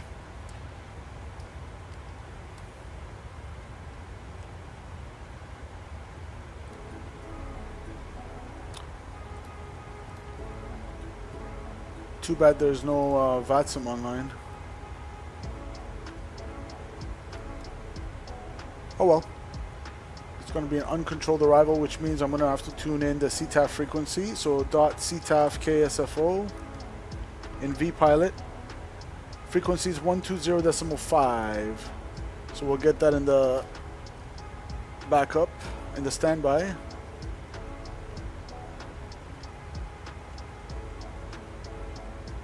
.5 is in.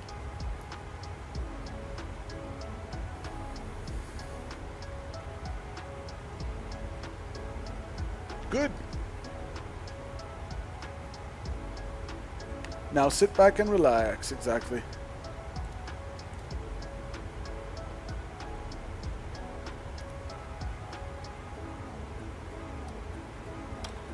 Top of descent's coming up in about 80 miles. So my first platform altitude is 290, so I'm going to reset my MCP here to 290. Beautiful.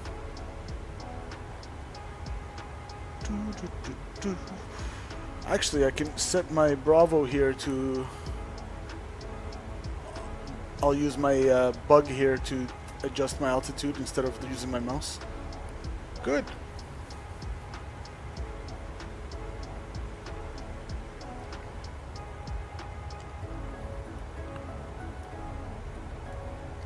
Passengers are chilling. A little bit invisible, but that's fine. I don't think the PMDG really opens the cockpit door.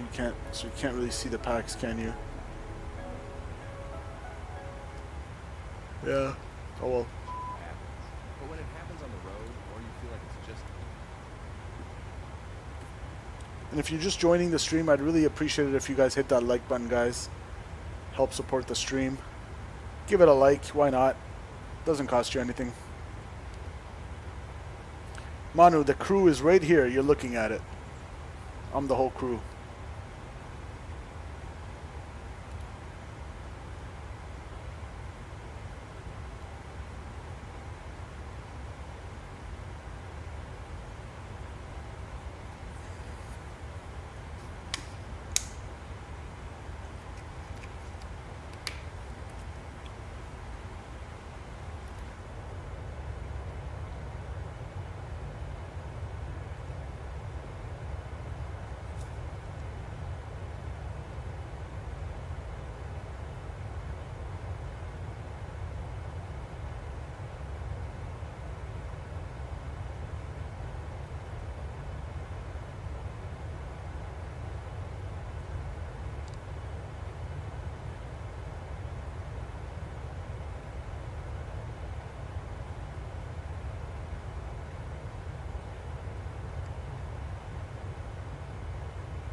No in-flight entertainment, no.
The random interceptor says, hey, what's up in the vertical stream? Not much. Thanks for joining. Double tap that screen to hit the like button. It really helps. Welcome, welcome. Ooh, do we have VATSIM, guys? Auto ATC.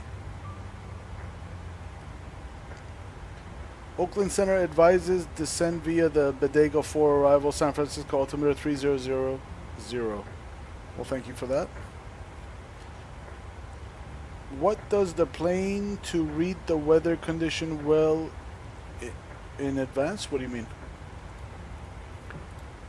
Random interceptor, this is 2020, yeah, but I just installed 2020. Well, I reinstalled 2024 today with auto FPS, and I'm hoping that'll run it a lot smoother than my 2024 used to run, which was the reason I initially uninstalled it. But yeah, this is 2020.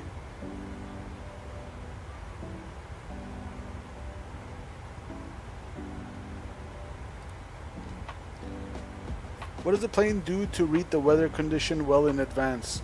Well, you have to read the weather condition in advance and do all the setup that we did for like the VNAV, the descent forecast page here, and stuff like that.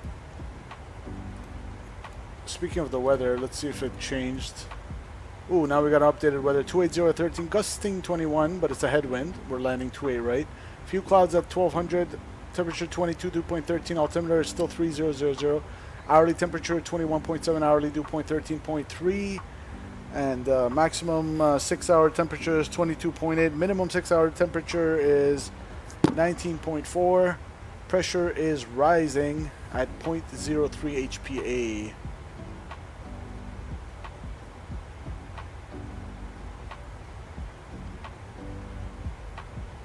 Pressure is actually rising rapidly. That 8 is rapidly. Cool.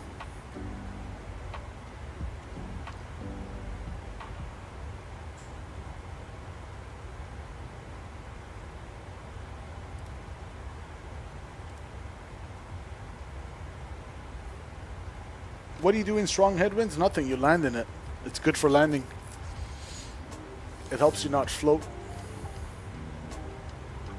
Now, tailwinds is what you don't want to land with, and of course, if you can help it, no crosswinds, but you can, there's different aircrafts have different limitations for how much crosswind they can handle, but you could land with a crosswind.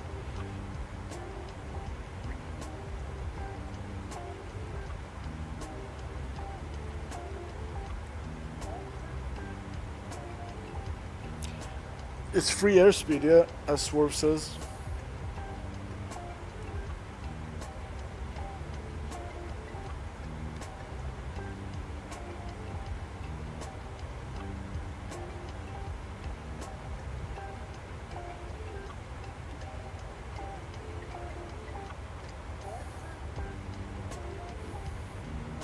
Crosswinds hate me. It's not you, it's Microsoft. I've landed with like 14 knots crosswinds in the 172 in real life, and that's like way more stable than a freaking 737 would be with 14 knots in Microsoft Flight Simulator, so it's just not very realistic. Headwind is blowing from front of the plane to the back. That's correct, yeah. It's kind of like blowing towards you.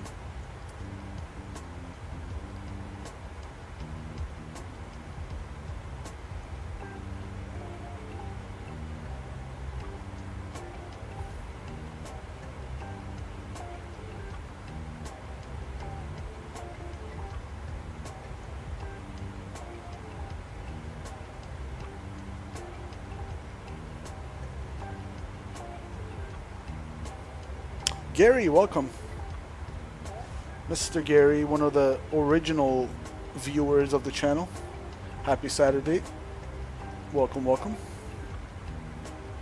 One of the OGs in the house.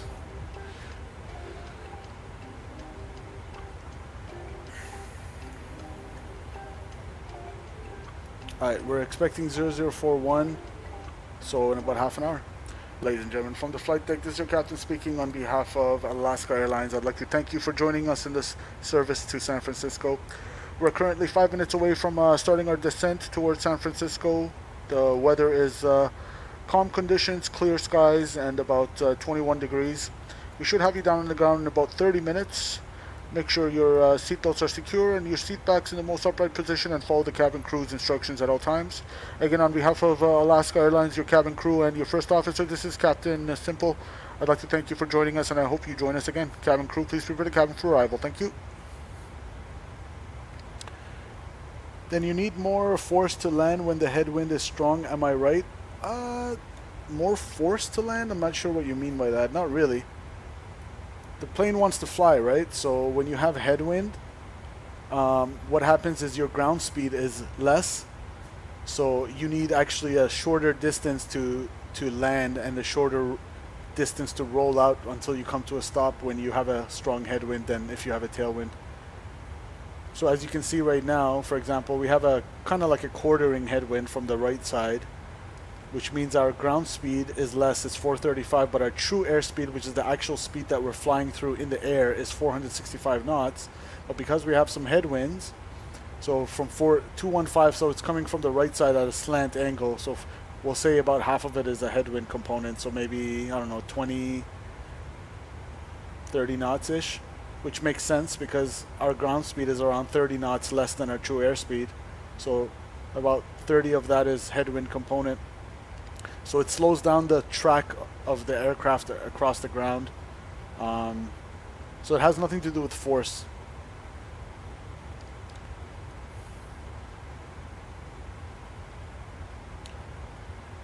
So indicated airspeed is what your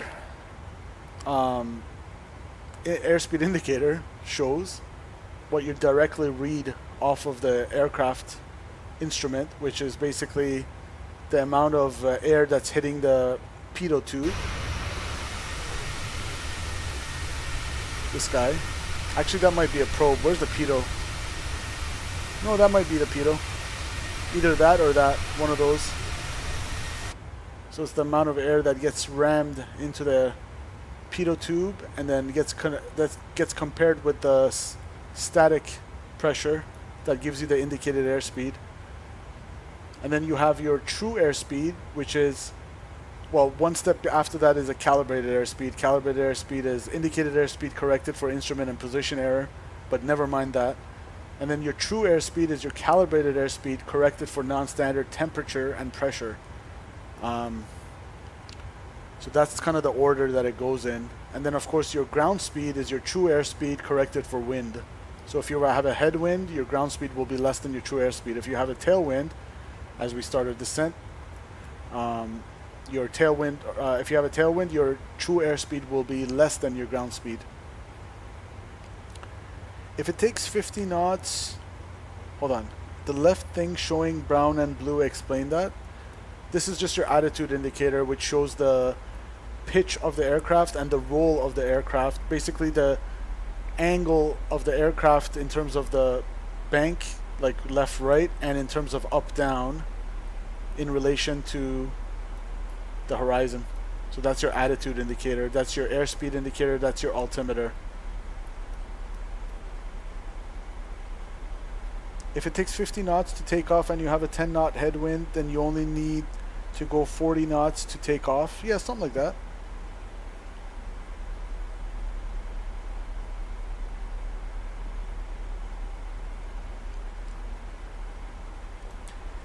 Alright, music goes out. Northern Sky said hi in the vertical chat. Hello, Northern Sky, to you as well.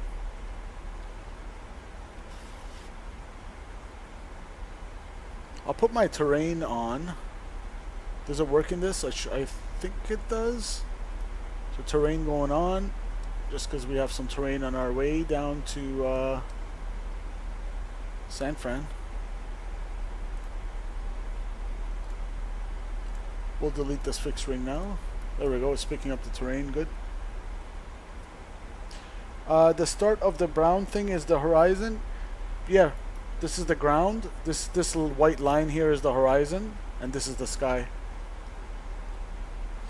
It's your artificial horizon. So if you're in clouds, you use this.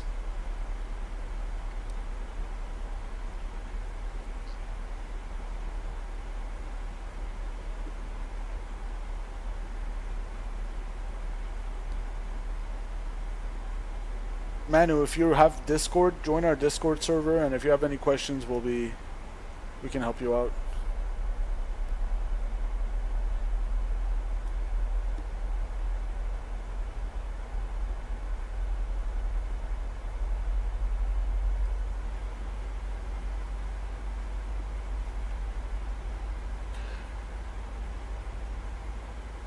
And Swerve, just to get back to your comment, so if you need 50 knots to take off, so you'll still need 50 knots indicated to take off. That's why your rotate speed never changes, at least in a, not in the jet. In the 172, it's like rotate at 55 knots. But you'll be going, if you have a 10 knot headwind, then you'll be going slower across the ground by 10 knots to take off. Conversely, if you have a 5 knot tailwind, you'll still be aiming for 55 knots indicated to take off, but you'll be going 55 across the ground. So you'll be going faster. It's so lonely at the top. You don't have Discord? All good? All good.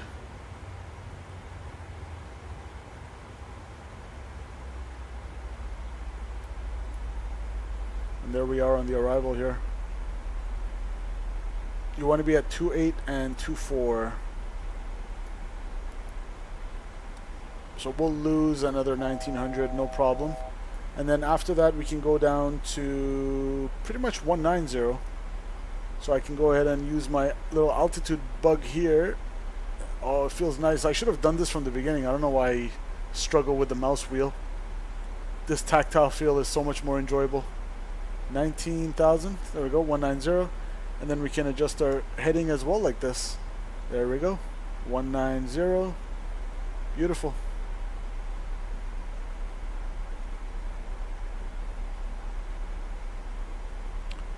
This is Boeing 737-800. So we've been airborne for an hour and 19 minutes and block time hour and 32 minutes.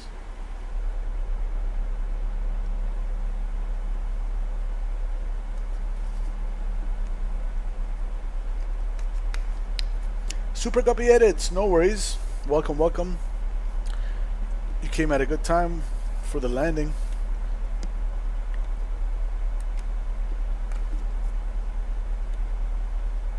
And if you're just joining us, I'd really appreciate it if you smash that like button, guys, and support the channel. Doesn't cost you a thing.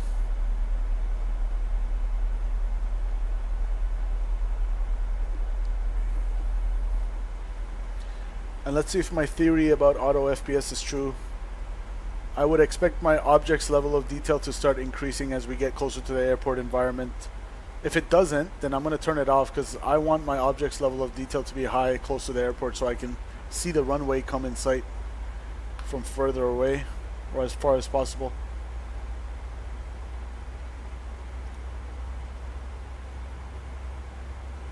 Gary says, what would happen if you had a 500 knot headwind? Yeah, you would be going backwards. Wait, 500 knot headwind.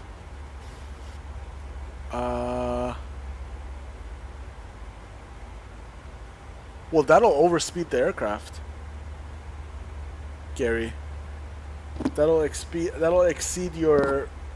Well, in the Cessna 172R, my never exceed speed is 163, so that's not going to work. That's just going to cause probably structural damage. So it's like on overspeeding the aircraft, so you shouldn't be flying in those conditions. In a 7.3, if you have a 500 knot headwind, I think even that will, I'm not sure about the limitations for the 7.3, but that would also probably overspeed it.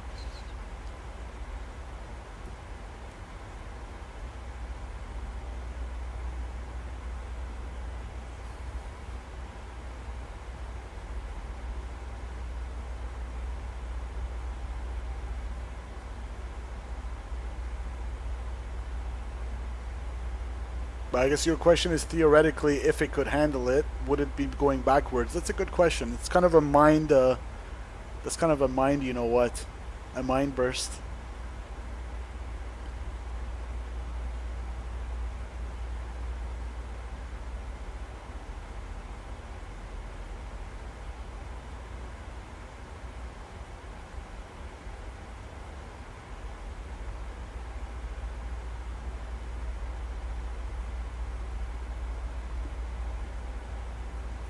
if you pull up the yoke for more time, then would you go to space right? No, you'd stall.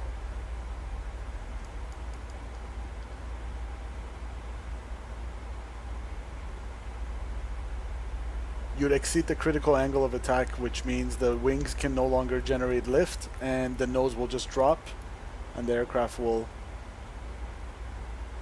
fall. Instead of going to space, it'll fall to the ground unless you recover from the stall.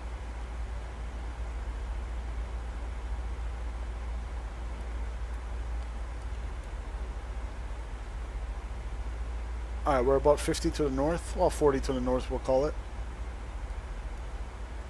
San Francisco traffic, Alaska 806 737, descending out of flight level 210 via the Bodega 4 arrival, currently about 40 miles to the north of the field. Inbound for the ILS 28 right approach.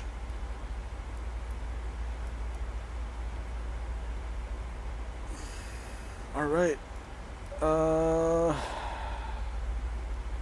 We've passed Bigelow, so the next waypoint we can go down to 140.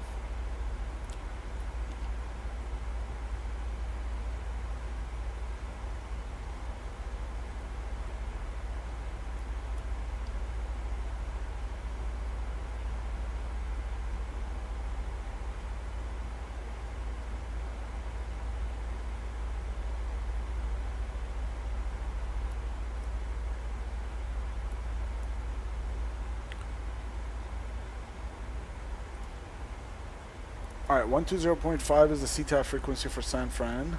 We have that loaded in.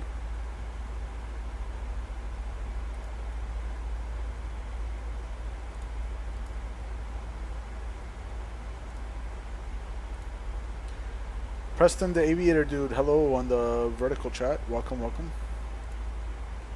So this is why no plane can go to space? Correct, yes. That and the fact that it has a performance ceiling, they call it.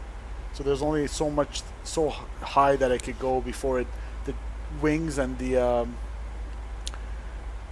basically the air gets so thin that the wings cannot generate any more lift and the engine can't generate any thrust. So transition, we're gonna go standard, or 300 rather, 300 and 300, so local altimeter setting. My introductory flight is this Sunday after a few days, after a few delays. I'm really excited. Hey, that's funny you say that because my intro flight had like 3-4 delays before it actually happened. Hey, that's tomorrow, right? Enjoy, man. Let us know next stream how it goes. Super Guppy. That's real exciting. Ask him to show you a maneuver like a steep turn or something like that, just to get your feet wet.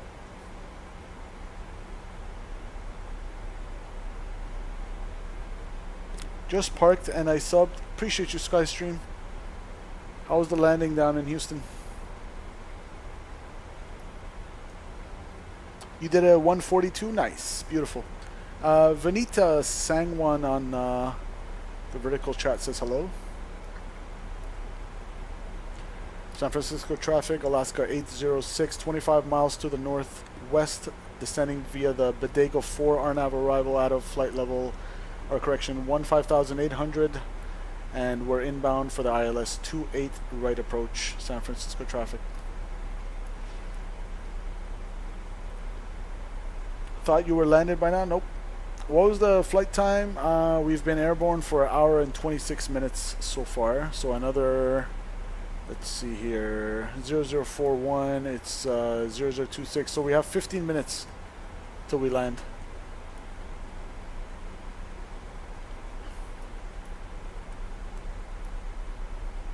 Ooh, look at this, the Golden Gate Bridge. So, I can go down to 11,000. Beautiful. And I can sync my heading as well. Beautiful. Good.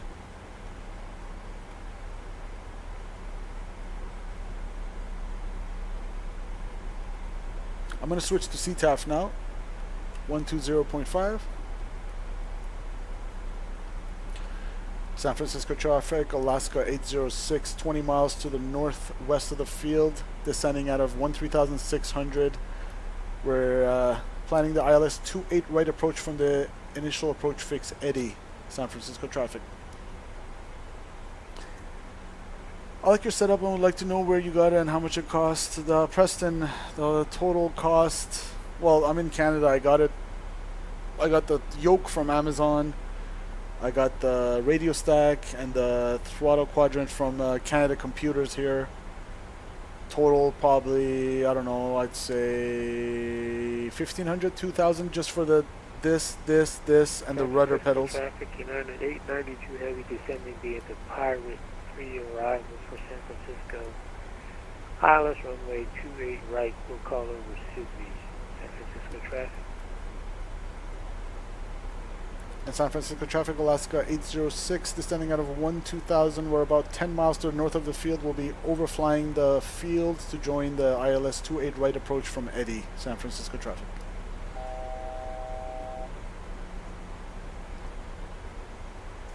Emil, welcome. Haven't seen you in a while. I was taking a Montreal subway today and I saw an old subway cars with Wish is a MR-73. I'm not sure what that is, but welcome. Welcome, Emil.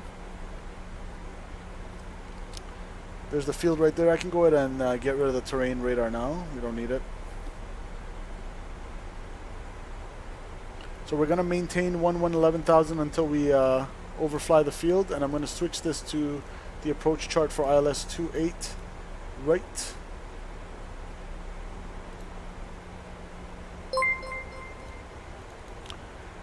Skystream Aviation, subscribe to the channel. Appreciate ya. Welcome to the channel. Thanks for officially joining us.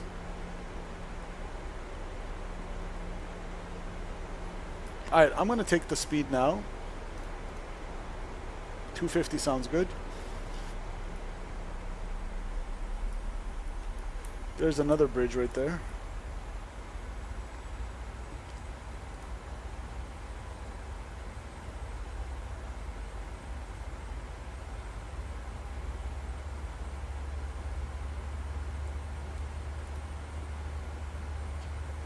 So if you were flying on a real plane and if both pilots went unconscious, would you be able to land an actual plane with this information? I'll land a 172 because that's what I fly in real life, but I'm not sure if I'll be able to land a 7.3. I mean, in theory, I know how to do it, but who knows? Until I'm in that situation, I can't really give you a solid answer. But I'll tell you this: if there's no one else that can do it, I'm not just gonna let the plane crash. Make me simple, pilots FO. Hey, the other day I had my progress check flight with one of the class 1 instructors there, like a super experienced guy that kind of like a stage check, and he wanted to make sure that I'm at progressing correctly, if you will. And I had the most butterest of butter landings. He said, give me a soft field landing, so you want to try to simulate that you're landing on grass, right? So you don't want to sink, obviously, so you want to butter it as much as possible. And usually my soft fields were not my greatest work, but with him, under pressure, oh boy, that thing was like chef's kiss. That was like minus 10 feet a minute. I just held it. All I hear is like, ee-ee. I was like, oh, that was such a satisfying feeling. Held the nose wheel obviously up as much as possible, simulating that you're landing on grass, but that was a super butter. That felt really good. San Francisco traffic, Alaska 806, 11,000, descending 6,000, overhead the field for the ILS 28 right approach from Eddie, San Francisco traffic. Alright, let's do flight level change now. And we'll sync our heading bug over here. And we'll actually go heading mode now.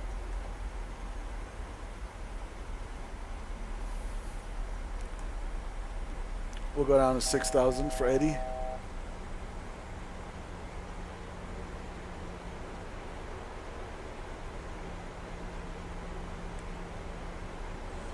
Alright, 10,000 checks. We're going to go seatbelt signs rip. It was on the whole time. Okay, well, they didn't get to pee. Depressurizing nicely. 2000 and Delta P is 3.8 and descending. Landing lights on. Engine start switch is continuous.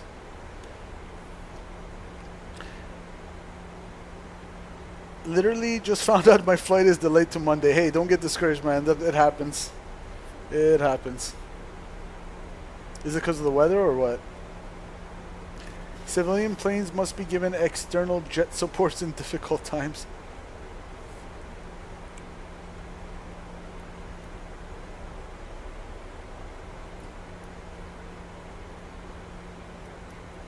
So mandatory 6,000 at Eddie. I'll tell you what, we'll start vectoring ourselves.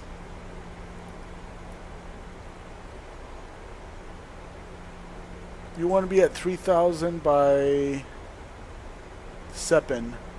So yeah, we do need to descend a little bit more before we start vectoring ourselves.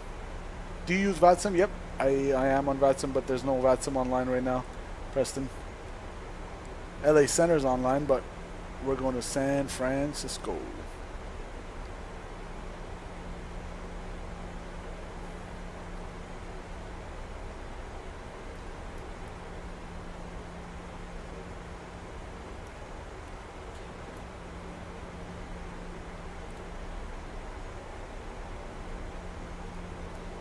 Yeah, so I think I'm so objects level of detail, you see it's kind of starting to go up now.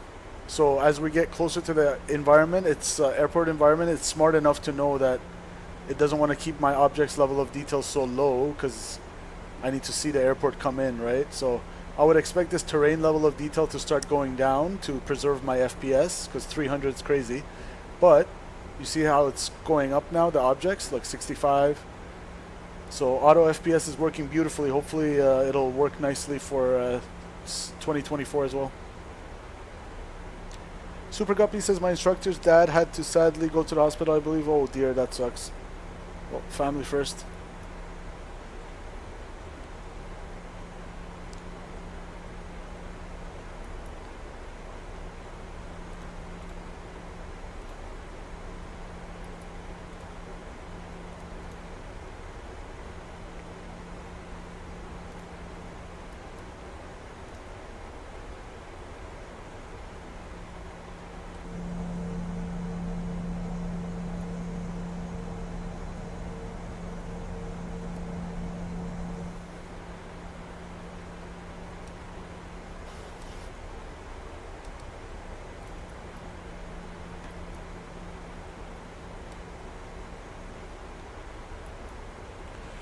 Alright, we're intercepting Eddie, and then we can descend down to 3,000.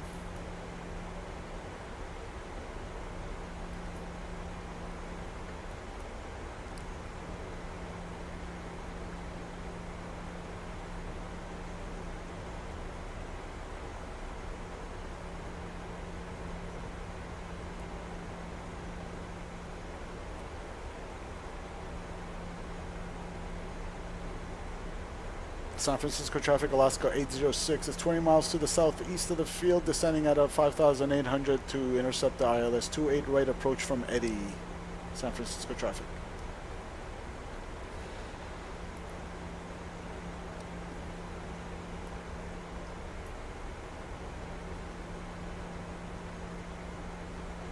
We'll go takeoff and landing cam here. And we're already in takeoff and landing cam for the vertical stream. Can you change the weather conditions in the game? Yeah, you can. But we have it on live weather. I have VATSIM, but I don't have a PC. Is there another way to do it? I believe, actually for VATSIM, you do need... I don't think you can use Xbox, can you? Does someone in chat know if VATSIM works with Xbox? I'm not too sure, actually.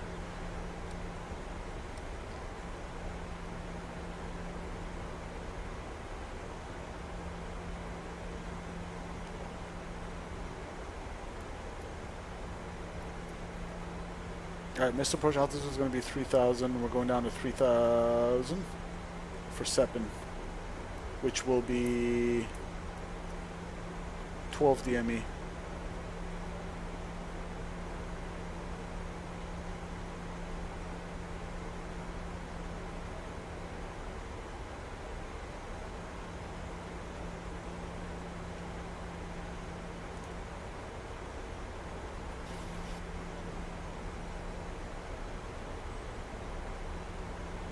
Alright, we're about 17 out. We'll go VOR, localizer.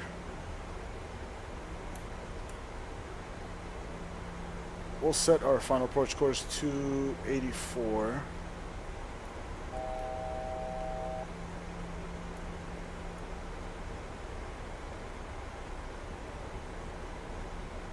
Alright, we're below the glide slope. We'll actually go approach mode, autopilot 1 and 2, and we'll light ourselves up.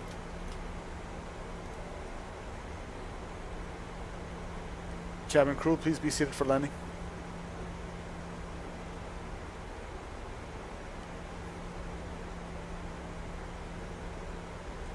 We can slow it down. Circle traffic, United 892 is at Sydney for Alice runway 28 right, Canada traffic, slow to Alright, I'm gonna set up a little bit early here. Gear down.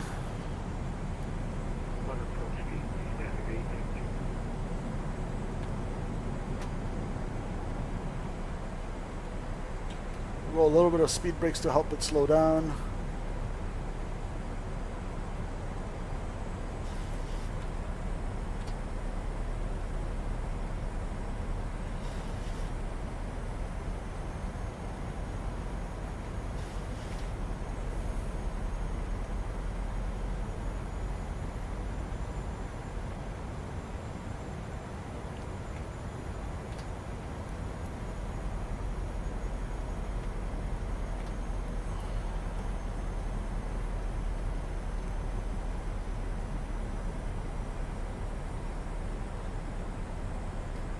San Francisco traffic, Alaska 806 is on a 9-mile final, runway 28 right, San Francisco.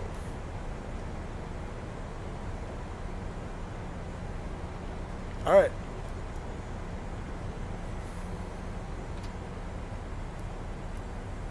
And speed check, flaps 30.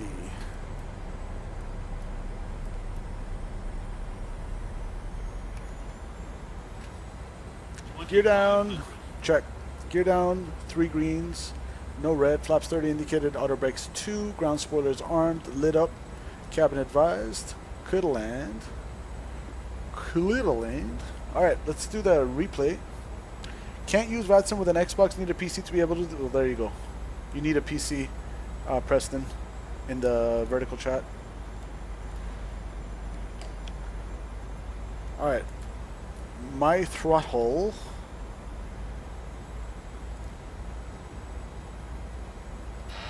Autopilot off.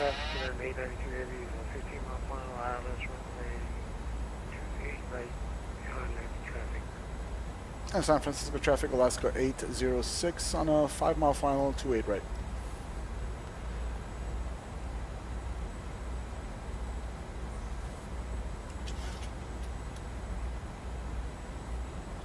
Alright, we are visual, and I believe I vacate to the left. Probably should have briefed that, but that's fine.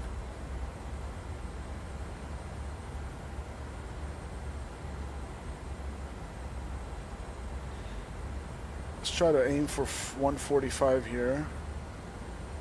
Pitch and power equals performance.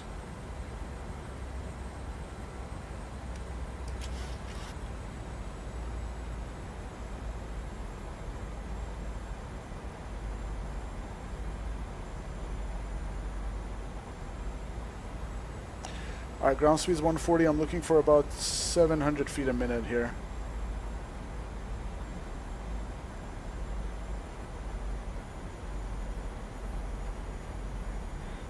That looks about right, as SimCFI says. TLAR. That looks about right. Alright, trimmed nicely there. Check.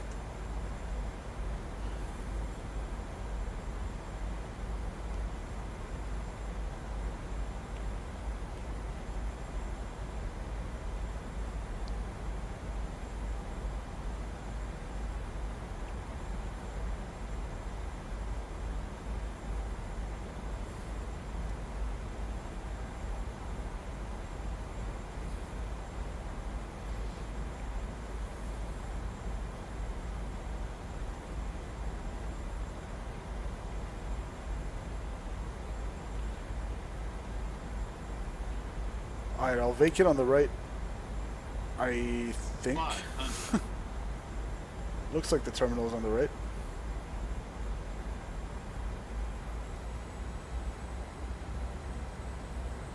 Check speed.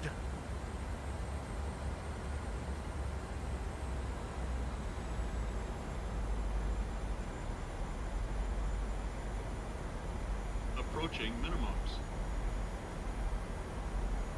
200 minimums. Stupid crosswind, that's Microsoft Styles from the left. 100. 50, 40, 30, San Francisco 20. traffic in on 893, 892 heavy is 4 mile final for Islands runway 28 right. Hold the crosswind input.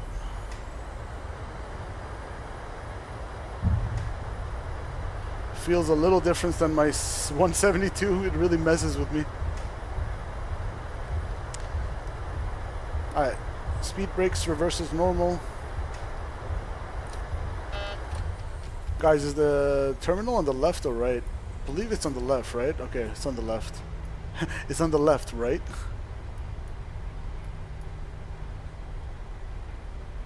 Welcome down to San Francisco. It got a little squirrely at the end there, but I think we did alright.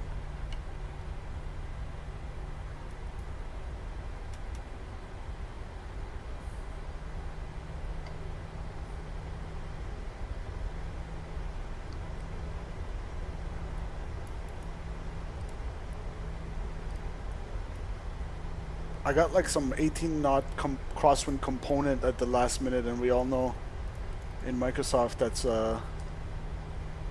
that's like 400 knots in real life.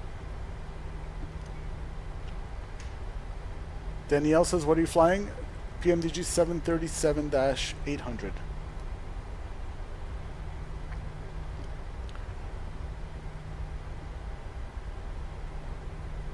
San Francisco traffic, Alaska 806 is clear of runway 28 right, taxiing to terminal.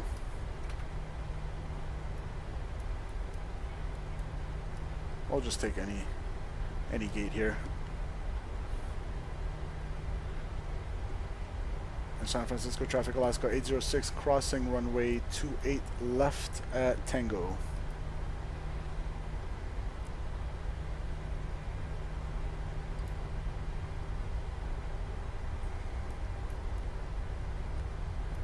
Clear left. Clear right.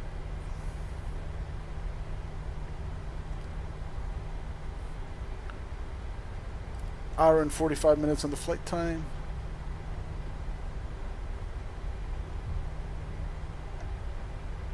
Traffic, United 892 is clear on the 3 line. Stressing at the end. A little bit.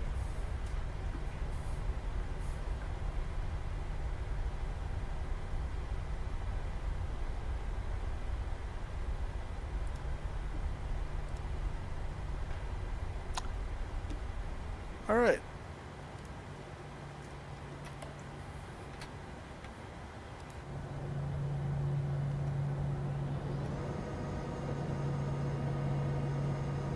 Flaps going up.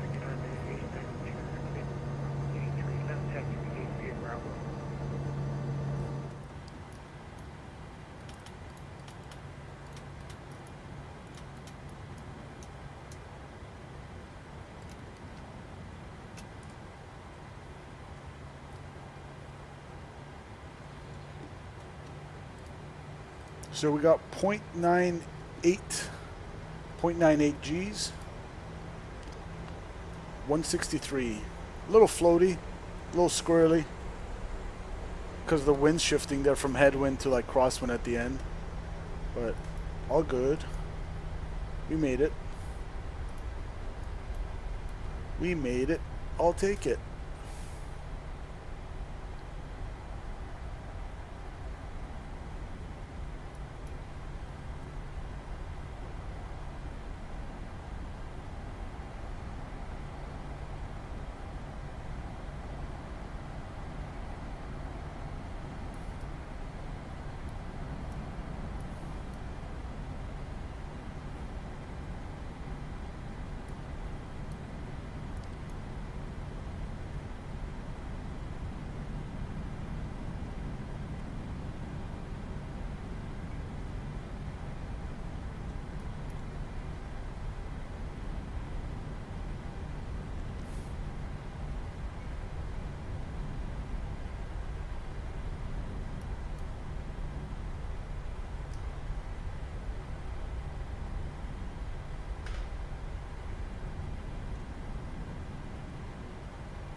Alright, good enough. Parking brake set. APU on the gen. Taxi lights off as well.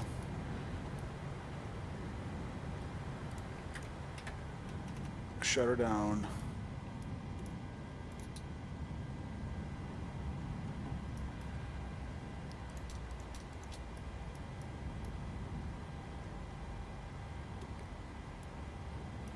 %, in one.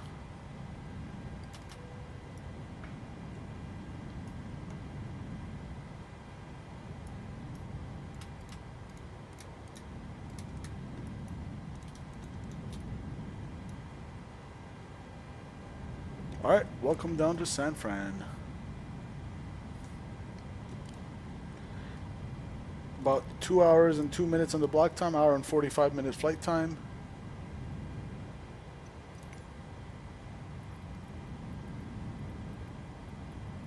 The boarding requested.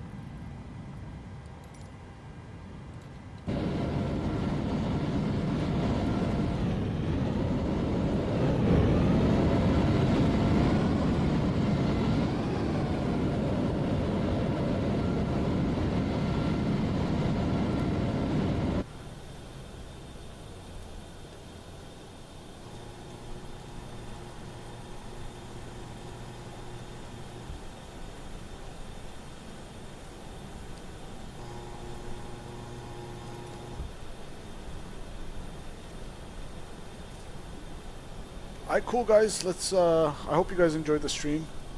Nice, pleasant, smooth flight. I wish we had VATSIM on, but what can you do? It's a free service, so they come and go as they please according to their schedule, so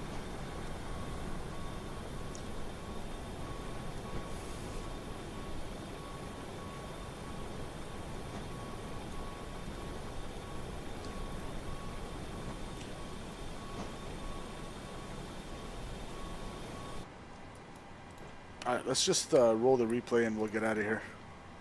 We'll pretend like the deboarding is all completed.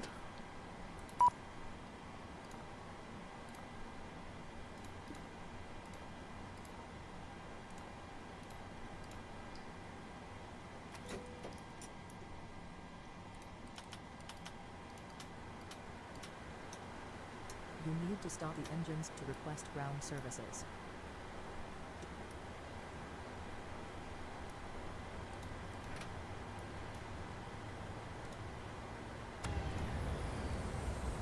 Don't sink. Let's look at it from the wing view here.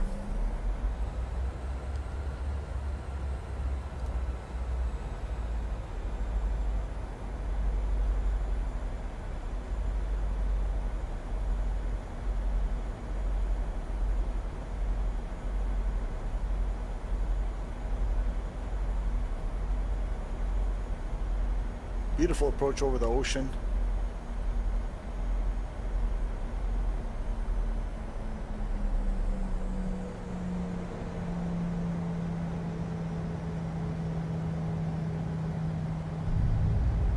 Smooth.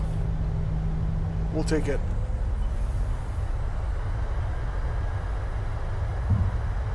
It was in the touchdown zone.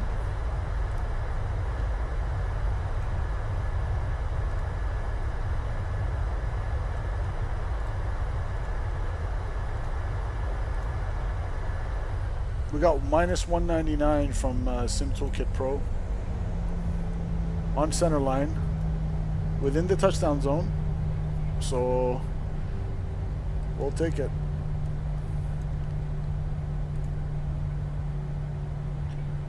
So right on center line and between the 1500 and 2000 footers, we'll call that a W.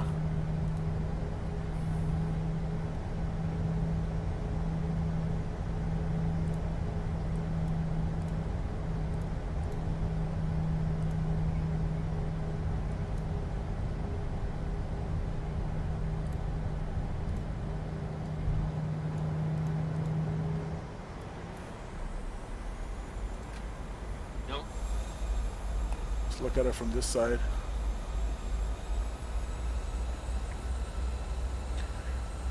Guys, I appreciate everybody that joined today. I hope you guys have a good rest of your weekend and Saturday evening. And until next time, I will see ya. Enjoy the rest of these replays. Let's just watch this, and then we'll do one from the external view, and then we'll get out of here.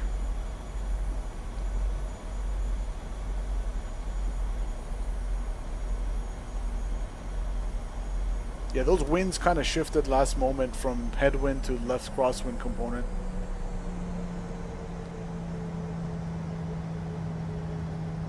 But we held it. That was pretty smooth. We'll take it. Gary, see ya. Take care. Thanks for tuning in, guys. Let me just see it from the external view as well.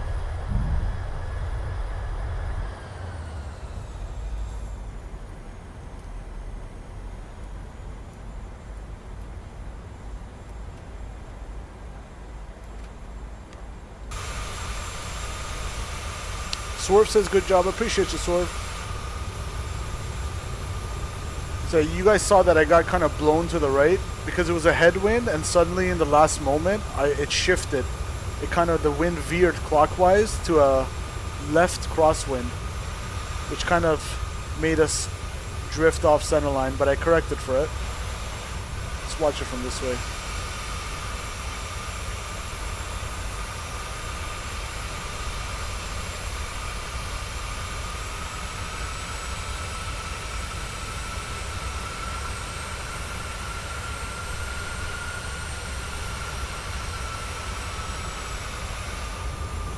Yeah, see, it suddenly turned into a crab. Those are the MSFS wins for you. But we got the Pappies back.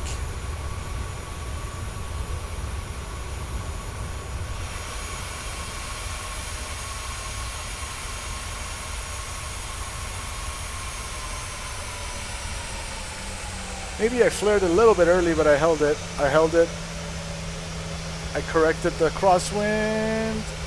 There we go.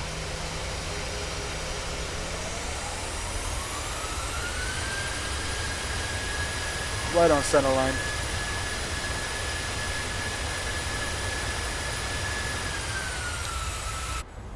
Alright folks, enjoy the rest of the replay, and I'll see ya later. Catch you on the next one. Take care. See ya.